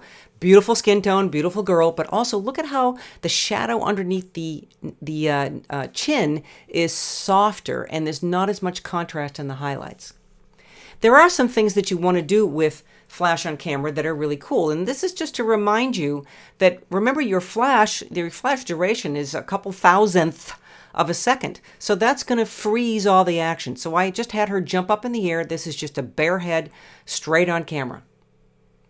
All right, so now we're gonna get into modifiers here. So we'll have another video here for you. Now I'm going to show you the flash on the camera, still TTL, and this is with the Rogue Flash Bender. Now, if you notice, it's bent, okay? Because if this was straight up and down, then basically I would be lighting the ceiling. So you need to make sure that this is bent. Okay, you can see that this is a very large light source now, and it's always the larger the light source, the softer the light's going to be. And when you bounce light, it spreads. So you're going to get beautiful skin tones. So Bobbi, we're going to do, this one is going to be a horizontal, and then I'm going to do a vertical and shift, and you'll see what happens then. So again, tiny little bit, that's it right there, perfect. And that little smile again. That's just right. Always an extra one for insurance. Oh, didn't fire. Let's try it again. Okay, I can cut that one off. Okay, now I am going to do a vertical. So what happens when I shoot a vertical? Well, when I go to vertical, look what the position is now of the light. It's actually lower on her. If you look at this, see the light is here. It's almost kind of monster lighting her. So there's a way, there's a trick on this, and what you do, I'll show you when I put this back up again.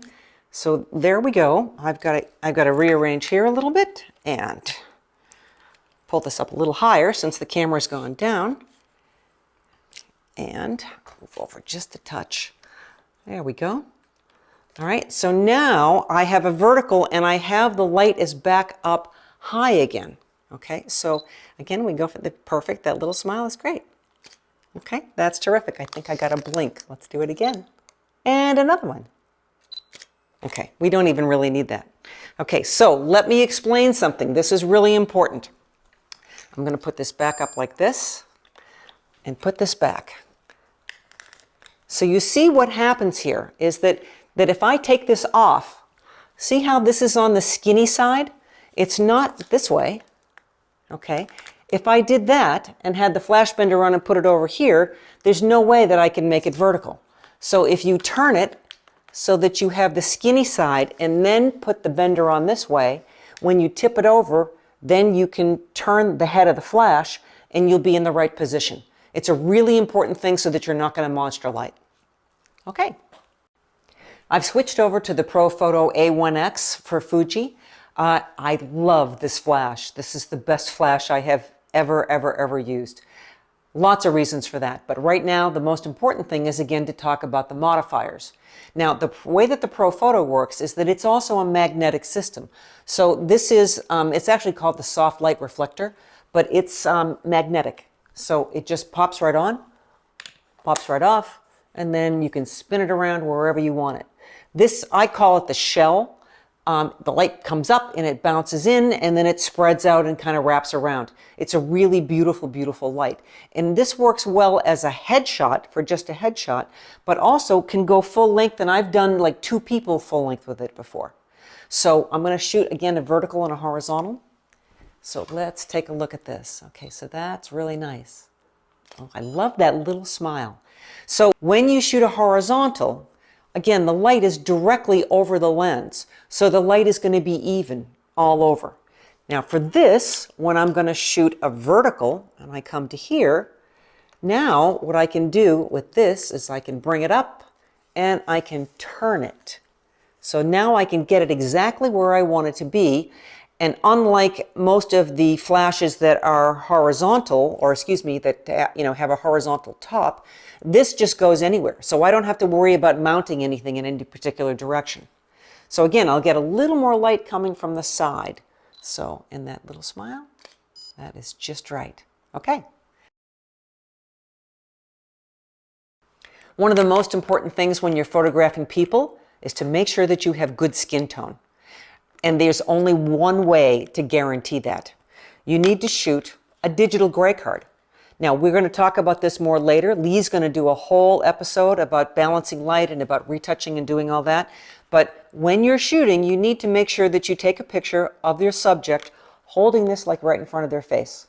So, Bobbi, I'm going to have you just go ahead and grab that and hold it, put it right up against your chin. And she doesn't really have to smile for this one. Okay. All right. So what's going to happen is this is going to come back into Lightroom or Photoshop, and then we're going to white balance it then. And again, more detail about that later. But every time you change your light source, so if I'm going from a dome to a grid to something else, it's really important that you do one of these because the light for each of the modifiers might be slightly different. More to come. Here are the Pro Photo grids. There's two different grids. One's a 10 degree and one's a 20 degree, and you can put them both together. Again, they're magnetic, so they lock in place. So this makes a spotlight. It's so simple to do. I'm just going to pop this right off, and I'm going to pop that right on. So now, all I have to do is point this right directly at her, and there we go, Bobbi. Now this is going to be a little more drama, so let's not go for the smile here. Let's just have that. In fact, that's perfect, exactly where you are right there. That's great. Okay, very dramatic. I'm now going to show you one of the coolest things to get the most beautiful light. You don't need a modifier. You don't need anything except something white, like a white wall or a white reflector. This is some foam core, but if you don't have foam core, you can have just a portable reflector and put it on a stand. Remember what I said earlier about when you bounce light, it spreads? And if you bounce it into a large area, then you have a larger light source. So what I'm going to show you right now, flash on camera, I'm still TTL, so we know what it looks like pointing directly at the camera. If I turn my flash, so now you can see that it is pointing right into that big white area. So I'm just going to do a shot here, and you're going to see the light is going to be spread all over, even and just absolutely beautiful. Oh, that is really gorgeous right there. That's chin up just a tiny little bit. Yeah, right there. Gorgeous. Awesome. This is the simplest thing to do, and it looks fantastic. Beautiful skin tones, the very soft shadows, because it spreads everywhere. Look at the size of the light source. This is great. This is another example about bouncing the light off of a white wall. The flash is on the camera, it's TTL, but the flash is pointed at a wall to camera left. So that means the flash illuminates that giant white wall, and the white wall becomes the light source, and it's a huge bounced soft light. It's just gorgeous. Okay, fill flash. Now, fill flash is still flash on camera, so we've got a little demo for you here, and here's another little video. Okay, we are outside in New England in March, it's cold. So we're doing a winter flash fill. So when do you need flash fill? Well, when you have a beautiful backlit subject, as we do with Bobbi, and she's got all her hair is all nicely lit up. But if I'm exposing for that in the background, I need to make sure that I have light on her face. So right now I'm going to do my first shot, which is just going to be the natural light. And what happens here is that she's going to be very dark. The background looks great, her hair looks great, but her face is very dark. Even though there's some skylight around, I'm still exposed for that hot sun that's on her hair. So for a fill flash, straight on the camera, okay, pointing right directly at her, some kind of diffusion, and you see that I have this is my Pro Photo, and there's my dome diffuser. That diffuses it, brings the highlights down. So the first one that I'm going to do here with the fill flash is going to be it's just TTL, and by the way, it's high-speed sync because I'm using a 500th of a second. So I'm just going to do it at 0. So a little bit of smile. You give me a little bit of a head tilt there too, yeah. So what happens when I do this is that it's putting out the same amount of light as what's in the natural environment, which means that her face is going to be very bright. Now there already is some light on her face, so what I want to do is I want to set this to -1. So all I have to do is turn the dial. You might on your flash have a plus or a minus button. Go to -1. Okay, so now this one's going to be -1. Again, a little smile is nice. That's very cute. You do very much look like Kate Hudson. That's adorable. But sometimes even -1 is too much. I'm going to take it down to -2, and then you'll see all these pictures in a minute. And yeah, that's great. Yeah, oh, that's absolutely adorable. You look fabulous. Okay, that's it. So picking how much less light you put, you're on TTL, so it's figuring it out, -1 to -2. So it depends upon the modifier that you're using, because some modifiers are more efficient than others, so they'll put out more light. So it all depends. My favorite saying, everything depends upon everything. So there we go. There's fill flash, really simple. And I'm going to go in and get warm now. I have a couple more examples to show you about using the fill flash. This is actually with the flash bender, which I've showed you before, and it is at -1. Look at the gorgeous skin tones, nice little light in her eye. It doesn't look false. Same thing with the next one. This was done with the Magmod dome, that round dome. So it's a more diffuse light source. It actually has a little bit more contrast to it. And this one is on camera. Again, all of these three are with the flash on the camera. This is with the Profoto A1X, and this is with they call it the soft reflector, or the soft light reflector, but it is actually what I call the shell. So this is another example of fill flash, balancing to that light in the background and then just making that beautiful skin. Okay, now we get into a big change. Once we get it off the camera, now we have more control over the direction of light. Here's a video that's going to take you step by step through this. One flash off camera makes all the difference in the world. You now, instead of having light straight on, you now can decide where your highlights and your shadows are going to be placed. So you can do your lighting patterns. You can do the butterfly, the split, the Rembrandt, and the loop just by moving your light around.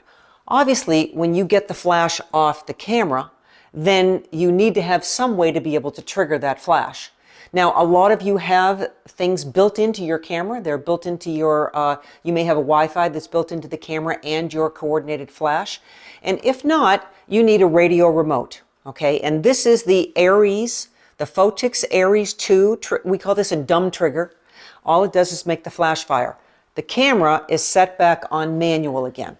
So you can see over here, here's the receiver. It has a hot shoe on it, so the flash just slides right into the hot shoe, and this is the transmitter, and this goes into the hot shoe on the camera. Now, this is manual, so I have already kind of taken my readings and got everything all set up to be just right. If you notice, I've got the flash bender back on, so I'm going to have a nice soft light on this again, but I'm going to have a lot more shadowing on this. Lean over just a tiny little bit right there, that's great. Okay, and straighten your head up just a tiny little bit. And turn your nose this way just a little. So when I'm doing this, I'm changing the way that the shadows are falling. Now, if the shadows are too dark, then I can do something else.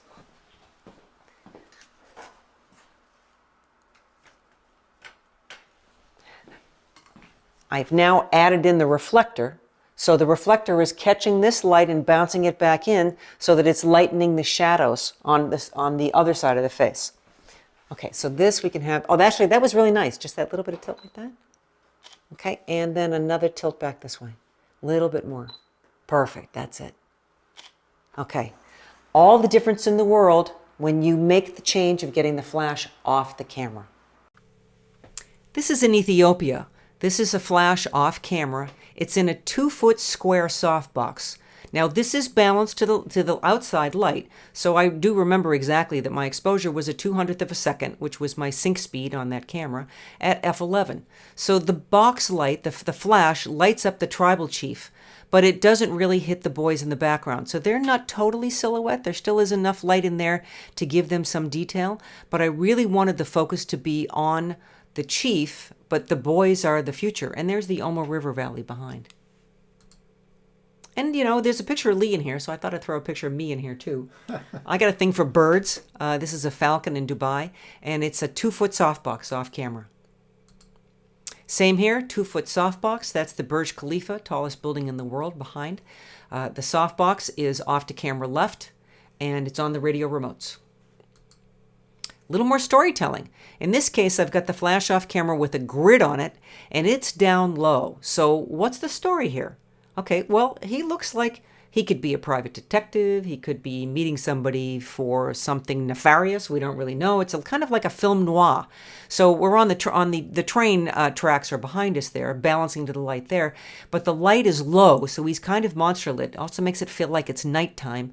And his face is turned into it, but his body's not. So fits in with the whole story. This is another one of my bounce things. It's really great. There's a big 6-foot tall reflector off to camera right, one flash pointed into that reflector, far enough away to make the whole reflector light up. So all the light that's on her is from that flash, and then balancing to the light in the background. This is also with the grid. It is just off camera, just off to camera right.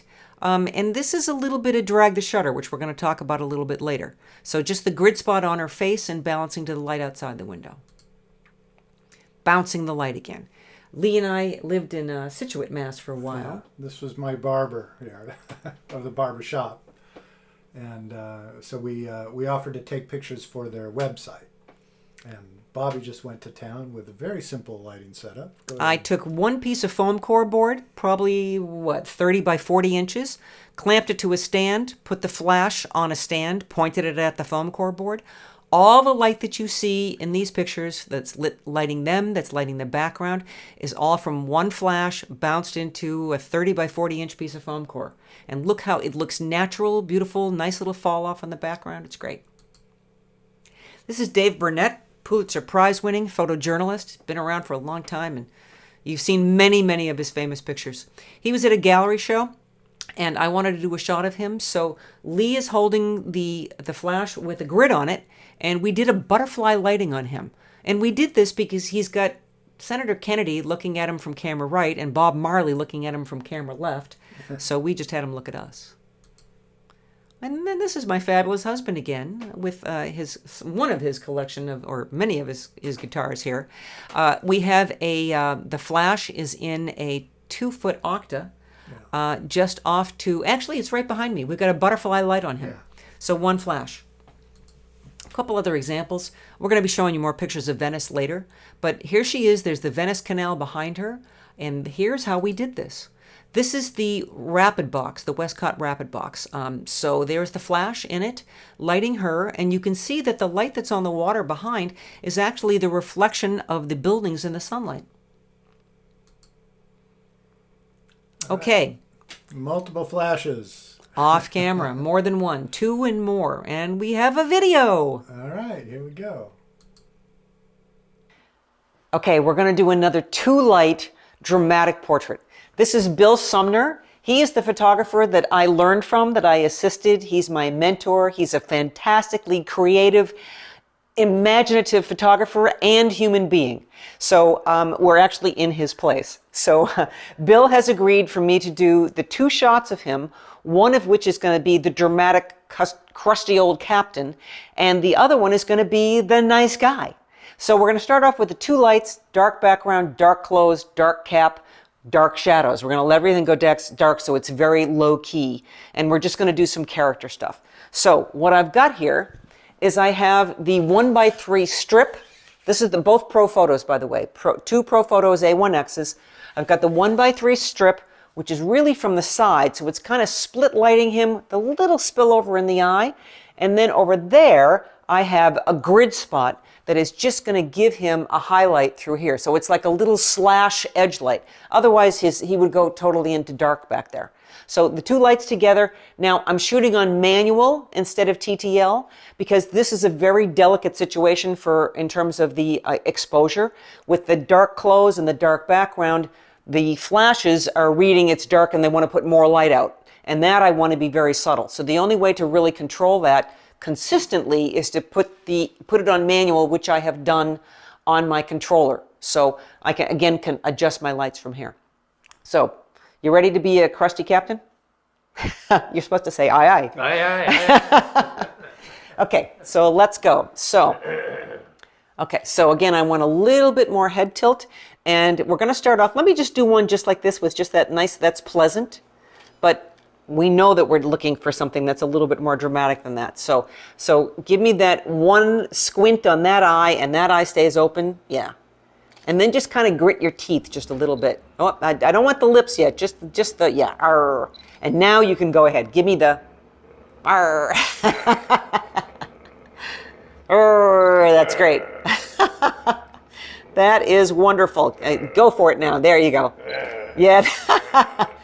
That's great. Okay. All right, we got it. Thank you.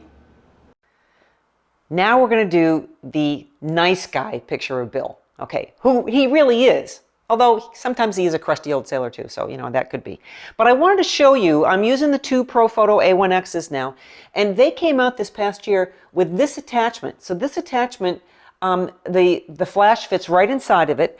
And now all of the Pro Photo stuff, like the 2-foot Octa, the 1x3, all their light modifiers are now able to be put right on here. So let me show you how that works. It's really simple. It's just, that's it. I slide it on, I lock it in, and I'm ready to go. So that's really cool. So what I'm going to do now is I'm going to do a shot of Bill that is going to be the nice, bright, happy guy. I'm going to start off with one light, just using the 2-foot Octa. And from there, I'm going to add the background light to make the background go white. And I'm going to do this on manual because, again, controlling all of this to make it exact. So Billy boy. Okay, here we go. Let me get you back in position again. And actually, that's pretty good. I kick the tripod. It's always important to kick the tripod at least once. Okay, I'm going to just get a few of these wrinkles pulled down a little bit. And that's good. It's always important to pay attention to details.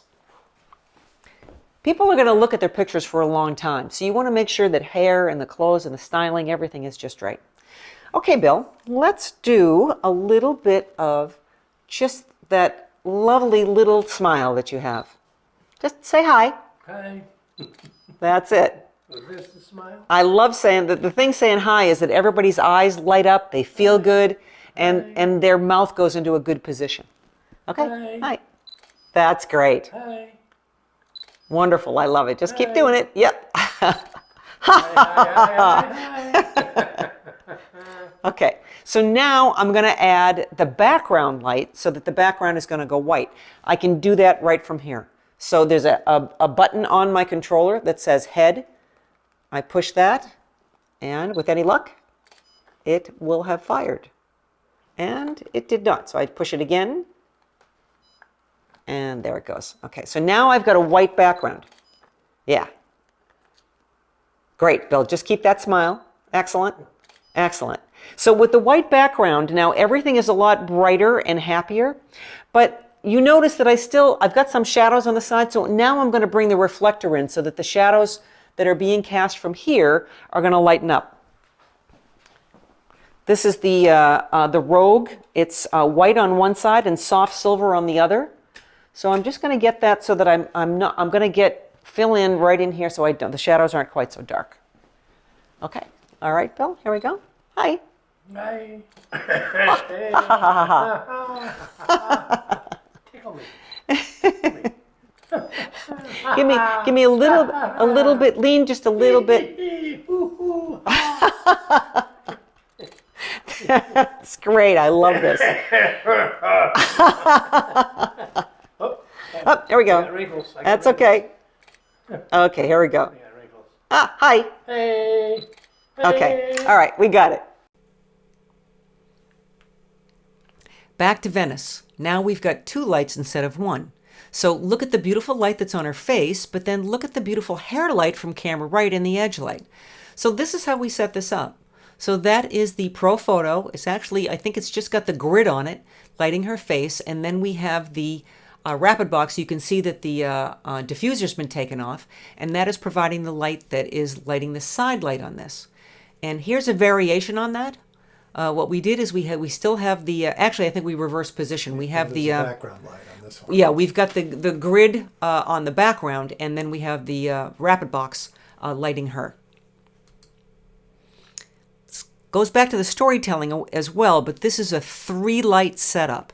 Now, this was a dream that I had, and this is talking about high school seniors. I was trying to come up with some conceptual things and thinking about what's happening with high school seniors.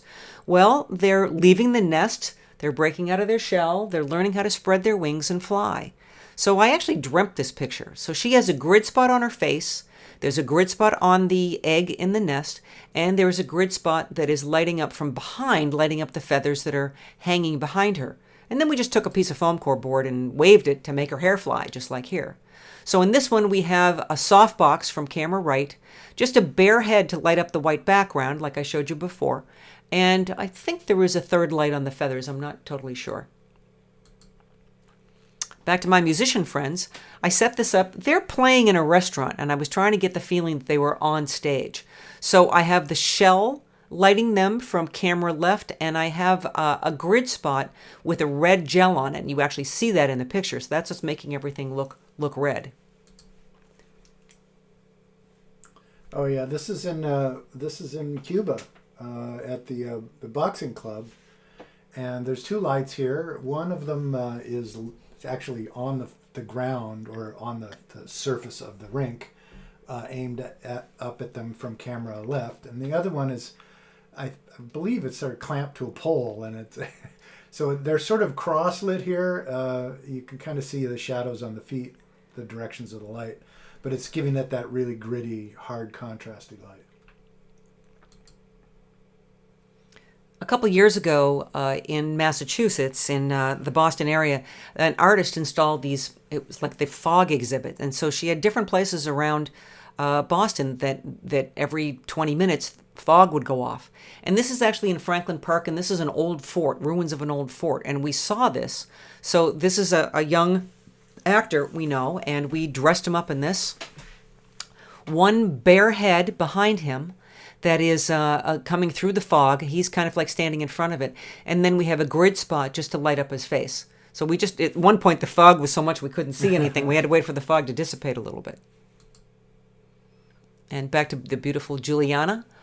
In this case, I believe that she is lit with a flash bender on her face and a grid spot for the hairline.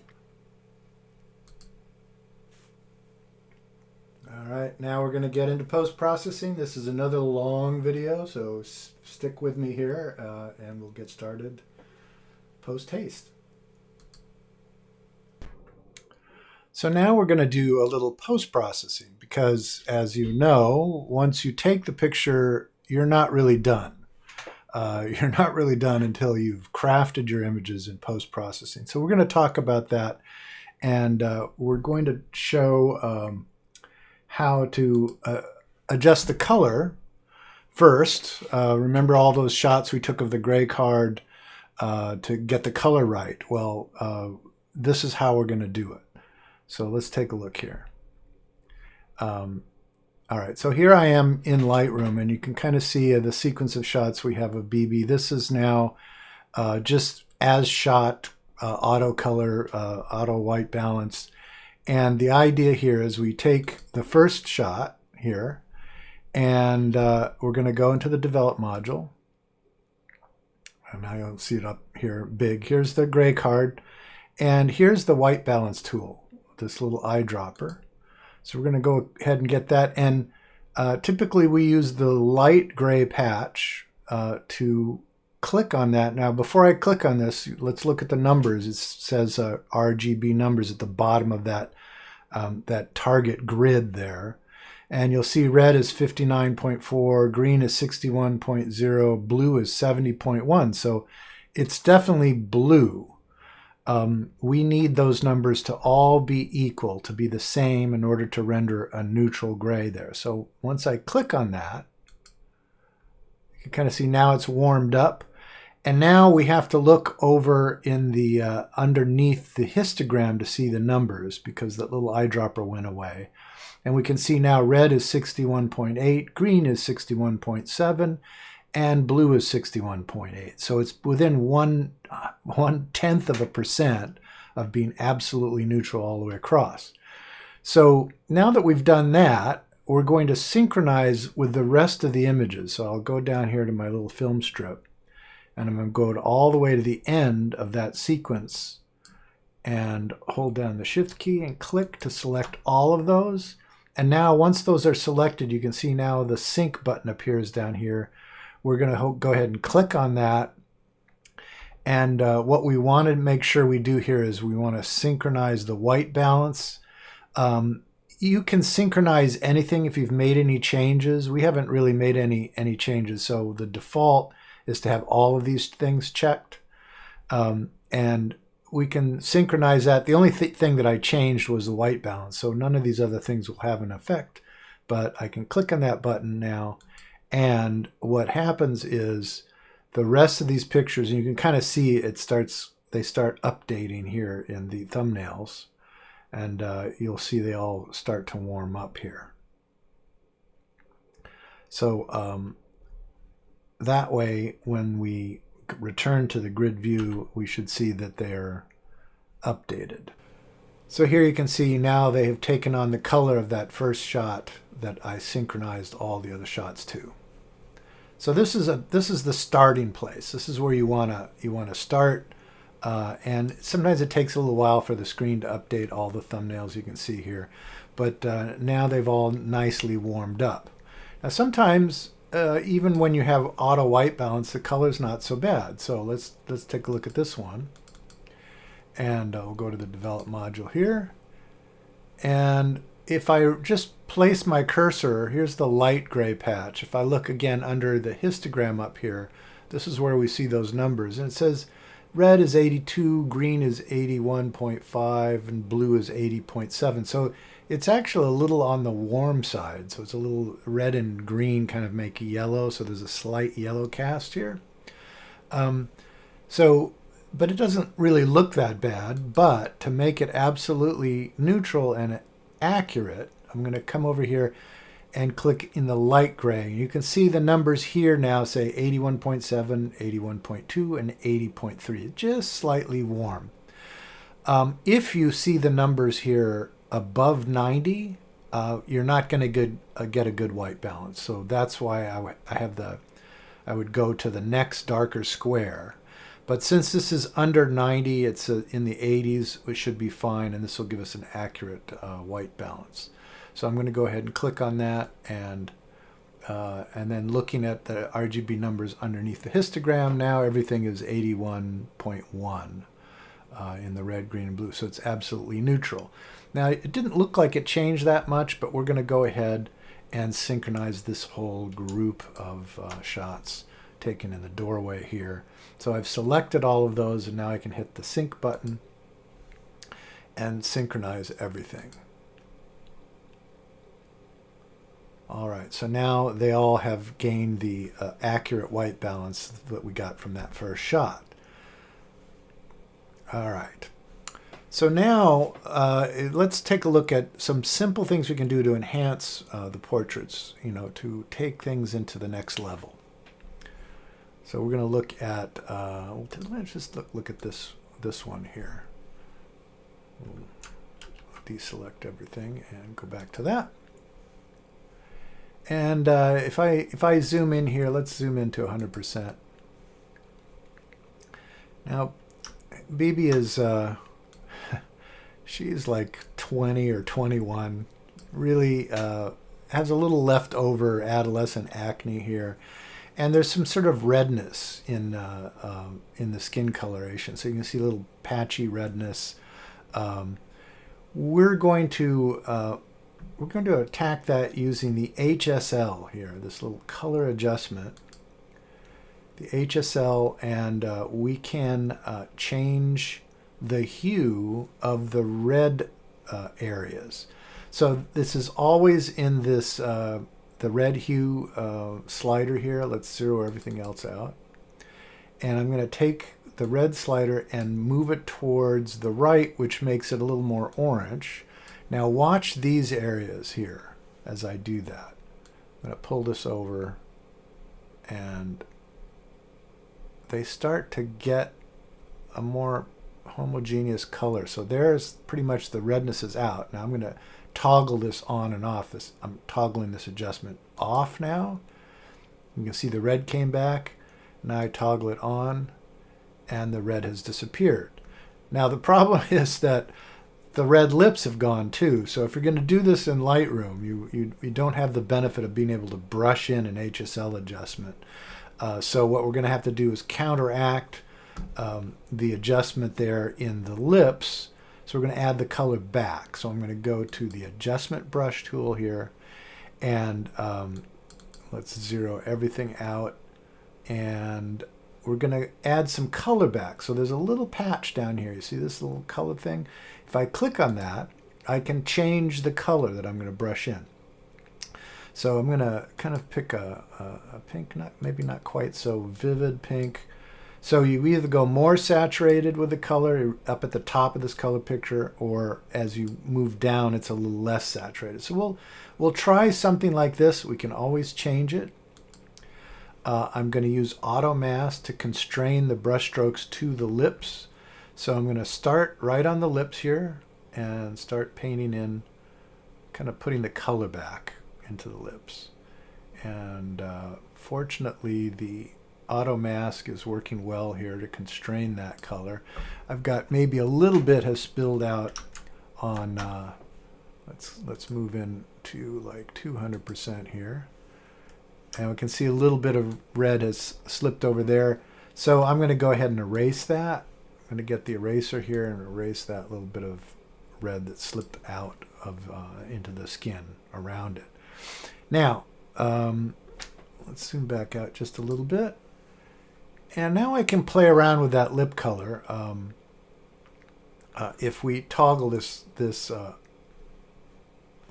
if we click on the color again, I can make it maybe a little more red or a little more saturated. You can kind of see it updates as I change. That's maybe too vivid. Maybe it needs to be a little more orangey. So playing around with this color, you can kind of see it slowly. It updates a little bit. And when I think I've got it about right, maybe it needs just to be a little redder, a little less saturated. I think that looks reasonable. Okay, so now the next thing we want to try to do is work on the blemishes. And we do have a kind of spot healing tool here, this little circle with the little arrow next to it. That's our classic spot healing tool. So what we're going to do is just get the brush size, and I'm just using the bracket keys on the keyboard to make that brush size bigger and smaller. And we'll just place it right over a blemish, and Lightroom will automatically pick an area next to it. Sometimes it picks well, like it did here. Sometimes it doesn't. You can kind of just click on those little blemishes, and very simple to spot this way. So I'm just going around. It's ideally, if you really had a lot of this to do, it'd probably be better to just do it in Photoshop, where we actually have spot healing tools. But you can see we do a pretty reasonable job here using that. There's one other thing that we can do. Maybe I'll put a little spot right here. Another thing we can do is brush in some smoothing, some texture smoothing. So let's get the brush tool here. And what I can do is just put in negative texture, right? And we're going to make sure I take the color out because I'm doing a new brush stroke here. And I don't want to paint that pink color. And so I drag off the bottom of this rainbow here, and that makes that white. White is like no color. You can see the X goes through the little box here. So now I'm going to be painting with negative texture. And her skin is so smooth as it anyway because she's so young. We're not really going to see this very easily, but it will sort of blur the surface of the skin just a little bit to give it that kind of idealized high fashion model look. Now the problem here, all I'm doing is brushing in negative texture, and it's hard to see where I'm brushing. So to make that so that we can see where the brush strokes are, I'm going to show the selected mask overlay here. So I'm going to click on that.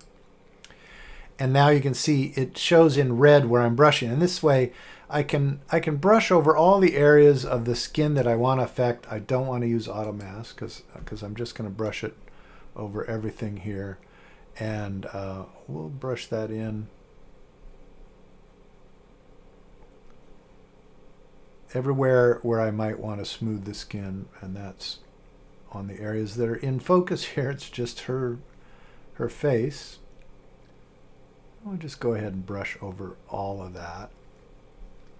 I'm staying away from things that I want to be sharp, like her lips, her eyes.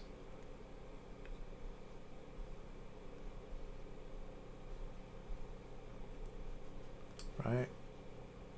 Just make sure I cover up everything that I want to smooth out. There's a little area we might want to hit with with the spot healing tool. But first we're going to just make sure we cover up all of the skin. At least the skin that we want to smooth out. All right, so now that I've got that in place, now I uncheck that mask overlay. And now we have this sort of ultra smooth skin. And let me toggle this on and off so you can kind of see what it's doing. So that's off. You can kind of see the texture of the skin comes back.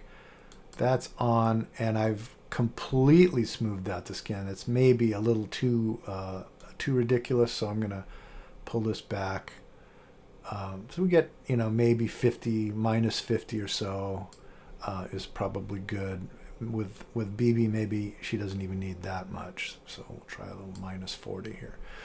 So that's a very simple thing you can do to idealize, kind of glamorize the skin, which is inappropriate for this shot of Bobbi. Okay, so now let me go back to look at these other pictures here.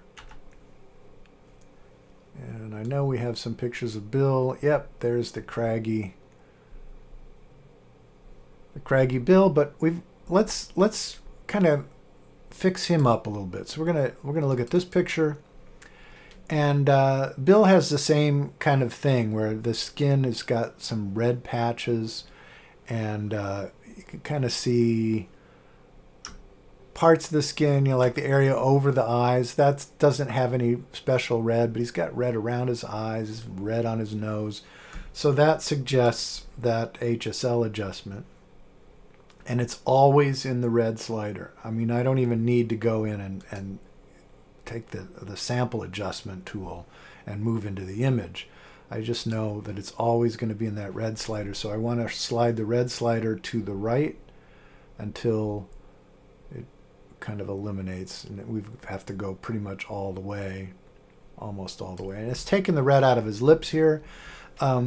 A lot of times with a guy, you don't even need to worry about putting it back. We'll go ahead as a review. I'll show you how to put back the color using the brush tool here and a little bit of color. So I'm going to put just a little bit of color back in there. And we'll use the auto mask again. I don't know that that's going to help that much in this little area because you can barely see where his lips are. But let's brush that back in. Just a little bit of pinkness in the lips to make it look realistic. And we can always add a little more color. All right, that's as far as I'm going to go with that. But you can kind of see how nicely it's taken out that blotchiness in the skin here. Let me just take this off. Oh, wait, that's my brush tool. I don't need to do that. Let's toggle the hue saturation on and off. So you can kind of see it's really taken that angry red patchiness out, and it helps to mitigate the sort of veins in the nose and all that kind of stuff. Now, what if Bill said to us, I love this shot, but I'd like to look a little younger? Well, then we can back up here again, and we can try that anti-texture brushing here. With Bill, it's going to be kind of obvious if we do too much, but I'm going to brush in minus 100 here just so you can kind of see. Let's get the brush size up a little bit bigger here, and we'll go ahead and brush it. You can see I've got that pink color in there. I got to take that out, so I'm clicking on that, and we'll scroll off the bottom of that to eliminate the color, and now I have the X through there. And now all I'm doing is brushing with that smoothing, and it gives him, kind of an unnatural glow here. But we can do that for Bill here, just as an example of, maybe kind of overdoing it. Again, staying away from like the hair, the eyebrows, which you'd expect to be sharp. And we're going to smooth them all out here. Just sort of polishing that skin. It does take quite a bit of the texture out. That's what the beauty of that texture slider is. Right.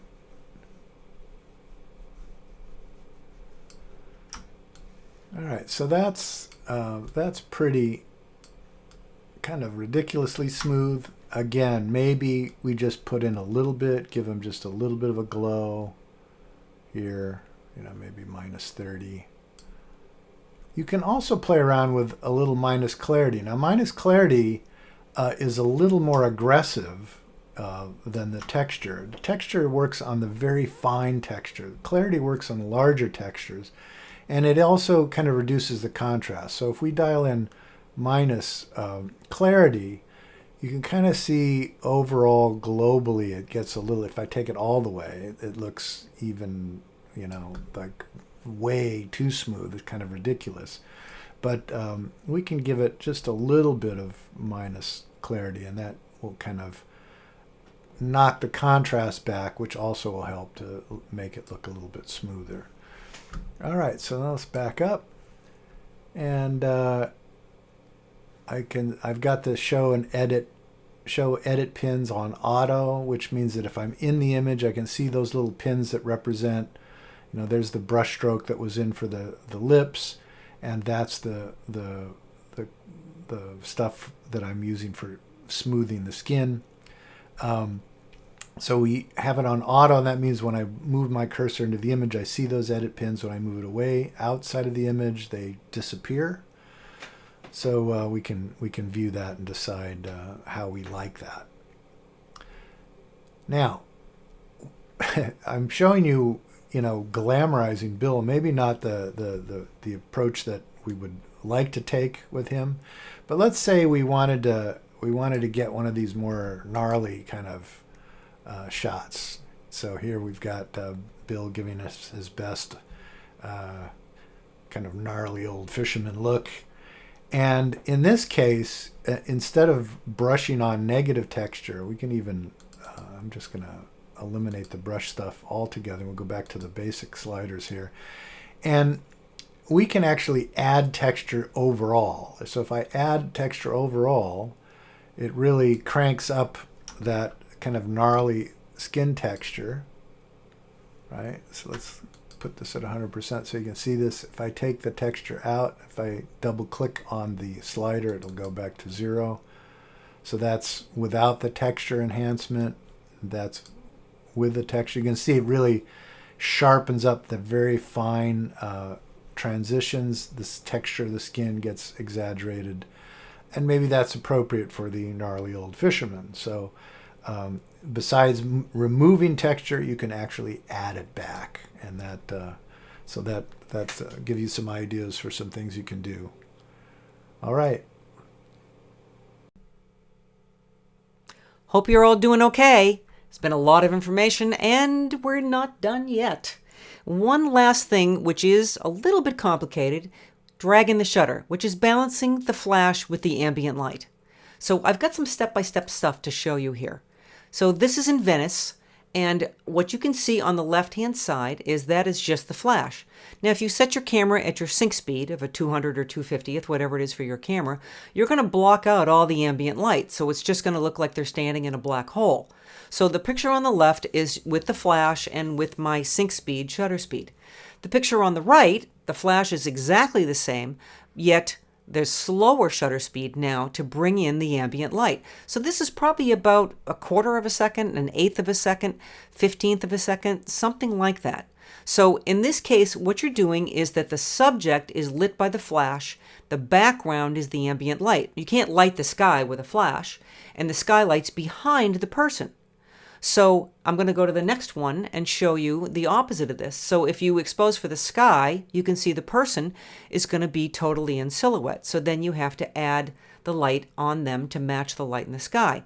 So you pretty much have to do, it's almost like you're doing a double exposure, like one part's lit by the flash and one part's lit by the ambient. So you need to get your ambient light exposure. And you have to decide, first off, what shutter speed you want to use. Now, to just balance the light, you can use any combination you want. However, if you want to do some of the techniques I'm going to show you, which are shaking and zooming and doing all that, I have found you need to use between 1/8 or 1/15 of a second. So, and I'll talk about that a little more as we go on. So that means that you take a reading off of your background, set your shutter speed to be 1/8 of a second, take a reading off the background, and then it will say, let's say it says f5.6. Well, you put it on 5.6, and if your flash is on the camera in your TTL, you've just told the flash to put out 5.6. Or if it's off the camera, just make sure that you get the correct exposure for the flash to match that. So let me show you a couple of these techniques. So here we are in Grand Central, and this is a flash off camera. It is with a grid, balancing to the light in the background. And here, I'm holding the camera still. By the way, I'm not on a tripod. I'm hand holding this. So probably 1/8 of a second. The next one, I'm actually zooming during the exposure. So the flash, remember, that quick shutter speed or quick flash duration is going to freeze the action, but you're going to blur the background by zooming. Like if he wasn't here and you were at 1/8 of a second and you zoomed, then you'd get all these streaky lines. So this is keeping it, the subject in the center and then zooming so all the little points of light will zoom out. Another technique that I do is basically just holding onto the camera and shaking it during the exposure. So in all of these, I lock the focus on the person, and then I start the movement of the camera before I actually hit the shutter. So if I'm going to zoom, I start to zoom a little bit before I hit the shutter. If I'm shaking, I shake before I hit the shutter, and I don't stop. Just like doing a pan, you can't stop. So the next one is doing a little bit of a spin. So this is kind of like trying to rotate the camera a little bit. So these are all kind of techniques that I do, and I do everything, and they don't all work. You know, this is a lot of experimentation. So here's another couple examples of this. The one on the left is me hand holding the camera at 1/8 of a second. The one in the center is, they're all the same exposure, 1/8 of a second. The one in the center, I am zooming fast, and the one on the right, I'm zooming slow. So you have controls, but you just have to keep trying it, okay, to find out what's going to work. Now, I showed you this picture before, but this is a great example about the twilight balancing. When you're in this twilight, you've only got, well, depending upon the time of year and where you are in the world, you've got 45 minutes, half an hour to an hour of twilight where the lights come on in the building before the sky has gone dark. So again, exposure based upon the background and then adding the flash in. Back into Grand Central Station with the ballerina. The flash you can see is coming from camera left. And there's, if you look up this ramp, there are stores up there and they all have lights in them. So that's what's, with the zoom is making all the lights. I do this in the studio as well. So she's lit with the softbox off to camera right, which lights her, and you can see freezes the feathers when she blows on them. But behind her to camera left is a tungsten light, which is giving separation on her hair, and it's illuminating the feathers when they blow. So at 1/4 of a second, 1/8 of a second, they just become blurs. So remember, you got to have a point to doing this. I mean, it's a great technique, but why do you do it? So here, another shot of Lee. This was actually the ad for the Fuji X-T1 when it first came out. It was the magazine ad. There's pictures hanging on the wall. He's lit with the flash from camera left, and I'm kind of panning the lights in the background. Now, this is actually, got to tell you, there's a little balance in here. There is tungsten light on the background, and of course, flash is the same as daylight. So I put an orange gel on the flash, turning it into tungsten, set my white balance on the camera to tungsten, so now his face is correct color, and now the background's correct color because that's tungsten, and now I'm on tungsten. All right. This was actually a test setup that we were going to do for a band. So the Situate Lighthouse, and this is just a 2-foot octa off to camera left at twilight. But when we did the real shot with this band, we actually have multiple lights here. So there is a softbox that's on the guy with the guitar. He's the leader. There's an umbrella set back a little bit that kind of illuminates everybody. And then there's 2 flashes in the background. One that's lighting up the bottom of the lighthouse, and then the other one where you see the starburst. And I just retouched out the stand behind his leg. And then since I had him retouched. Oh, I'm sorry. Forgive me. No, I don't. Bobby, I don't play that. I don't do these things. I'm married to the greatest guy in the world, so he does this for me, as he did here too. So again, the flash is freezing the action, and Lee did his master retouching about getting rid of the light stands here. So fun. This is, we kind of saved the best for last because all the techniques that we've taught you now, we use at the Venice Carnival. So here we go. Starting off with the natural light.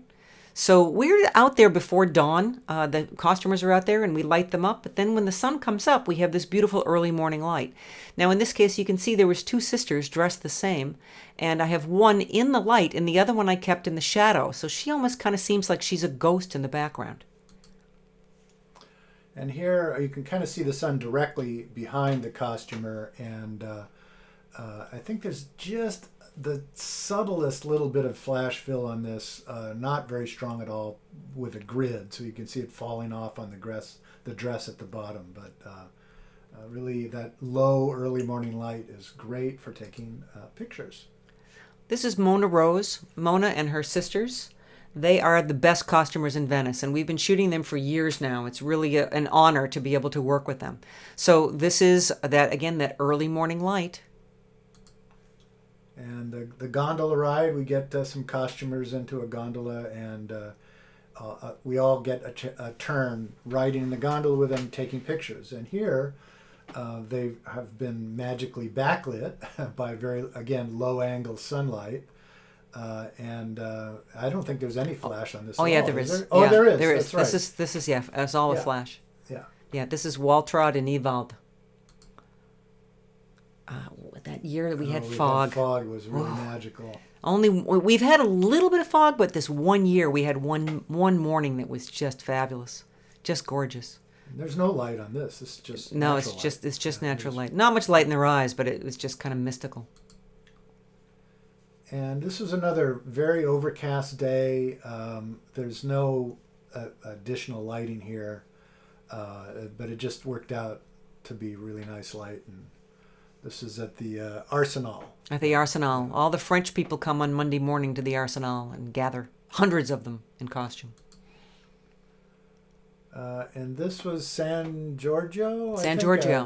And it happens at sunset. All the costumers get out there, and On Friday night. you can pose them right next to the water in this case, and you can see the low angle of light. The sun is actually setting, and this is right before it's gone down, so it's really coming directly at him, level with him. Yeah, and then we stay until the sun goes down and shoot at twilight. So we're kind of across from San Marco Plaza. So this is again early morning, and this is one of the Rose sisters. And you can see that I've got her positioned so that she's backlit, so that all the feathers and the edge light is lighting up there and just catching her eye in that little mirror. But looking the other way, we now have Mona Rose. Now the light is coming through these columns, this early morning light, and there are 3 shots here. The one on the left, I've got her positioned so her body's away from the light, but she's got split lighting on her, which is very dramatic. The one in the middle, there's still her body's turned away. We've got a little more light on her chest, but not on her dress, and her face turning into the light. Look at the light on the swan. This was the year that she was the Swan Queen. And then the next one, she's looking into the light. So gesture means so much. So my favorite picture was this one, like she's reaching for the light. I love working with these people. So now this is actually the flash on the camera with the grid on it, and the sun has just come up. I am not at high-speed sync, but close to it. It's like a 2/50th of a second. I have 2 shots of this person before they left. A lot of the costumers come out at dawn, and then they leave once the sun comes up, because then all the tourists come out, and they're done. They want to go away. So we get these places under the porticos where there's lights hanging down, and this is a zoom. So this is again flash on camera with the grid and zooming for all those little lights in the background. And sometimes people have lights on their costumes. So these people are lit up, although there is flash on camera. I think it was a grid. But it helps to have the lights on their costume. And I just love the way the colors blended with the background. And if you notice over to the right underneath all those archways, you see all those little lights that are hanging down? So that was the background for the previous image. Grid on flash on camera, balance to the background. I just love the color contrast. What there. great colors. This is another grid, and you can see it's really early. This was about a half a second exposure because it was dark. So you can see that the costumer on the left has more light on her. I have the grid on the flash, on the camera, TTL, but instead of pointing it straight at them, I angled it a little bit to the left so that the person on the left looks like she's lit a little bit more by the street lamps instead of it making it look like flash. But if you look at them, you can see that they are actually in front of the street lamps. So that is the flash. And you see other people in the background there. Okay, this is the fire people. You're going to see a couple other pictures of them. So here I am with the A1X with the shell on it, and I just walk around, plop it down. I'm on TTL. I have the air remote on my camera, and you can see that this one shell lights them both up, full length, two people, full length, just absolutely gorgeous light. Now this is bounced light as well, TTL on camera, but I'm not bouncing into a white wall here. You can see all the gray concrete. So just off to camera right, on the right side of the wooden door, is more concrete. I just pointed the flash at the concrete, and she's got beautiful soft light all over her. There's the magical That fog. again. Fog. This is the rapid box off to camera right, and I'm on the ground. I spend a lot of time on the ground in Venice. And this is, I think, of just bare flash on. Maybe no, it has a dome. This was the pro photo with a dome, and again balance the light in the background. Such great characters. The flash on camera helps you really light up the eyes, which otherwise would go with these masks would just go black. Right. You got to get the light in the eyes. Important. Okay, this is a little drag the shutter, but panning. So the flash illuminates her, and I slowly pan, so it's almost like a ghost image to her left. Here I am on the ground again. Lee is off to camera left, holding the light and throwing in the confetti at the same time. Double duty. Okay, this is Rose Sisters again, another year. Two lights. One on Mona on the right and one on, I don't know which sister it is. There's two other sisters, and since they're all under costume, I don't know. So we have two lights. Both of them, I think one of them is an octa, a 2-foot octa, and the other one is the rapid box. And this, we do these special effects things, and we've tried this different ways in different years. But in this one, we managed to get we have a light painting device that I paint the light in over a long exposure and have start in their costumed lights, which They're holding fire. yeah, and I move the light around to create these streams of red flames. And then they're lit by a flash. So this was this is basically. It's like an kinda 8 exposures 8-second exposure. blended together, but yeah, it's about 8 seconds to get that light to. Yeah, and the pixel stick is a device we use there.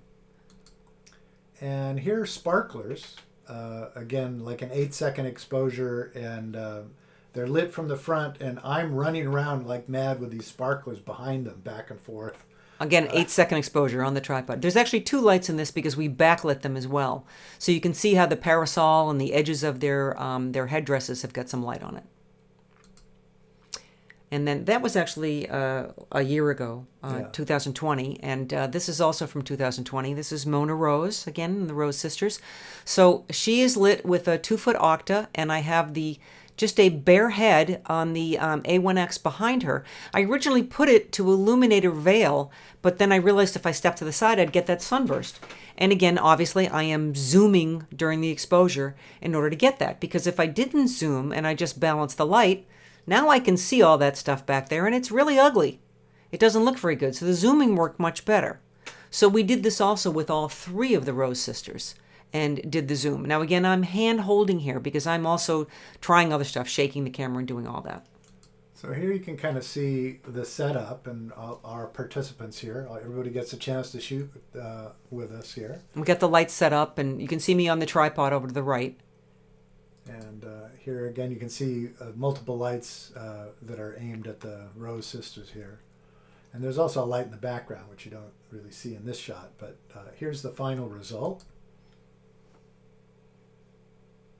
All right. And that is I it. think that's it. So we end up with... Here's the links. The links to Bobbi Lee's photo adventures. You can go to the website to find out what's happening. We have travel tours and workshops posted. And, And we're traveling again. yeah. Yay! These are our next two travel tours. First, we're going to Iceland, September 4th through 13th That's this year. this year. And then next year, Venice Carnival again, February 22nd through 27th. So both of these links are up and live. So go take a look. But always check in with the Bobbi and Lee's Photo Adventures because you will see what's going on there. We keep it up. So that's it. Thank you very much. We're very happy that we were able to be a participant in this. And happy shooting. All right. Bye-bye for now. All right. Thank you.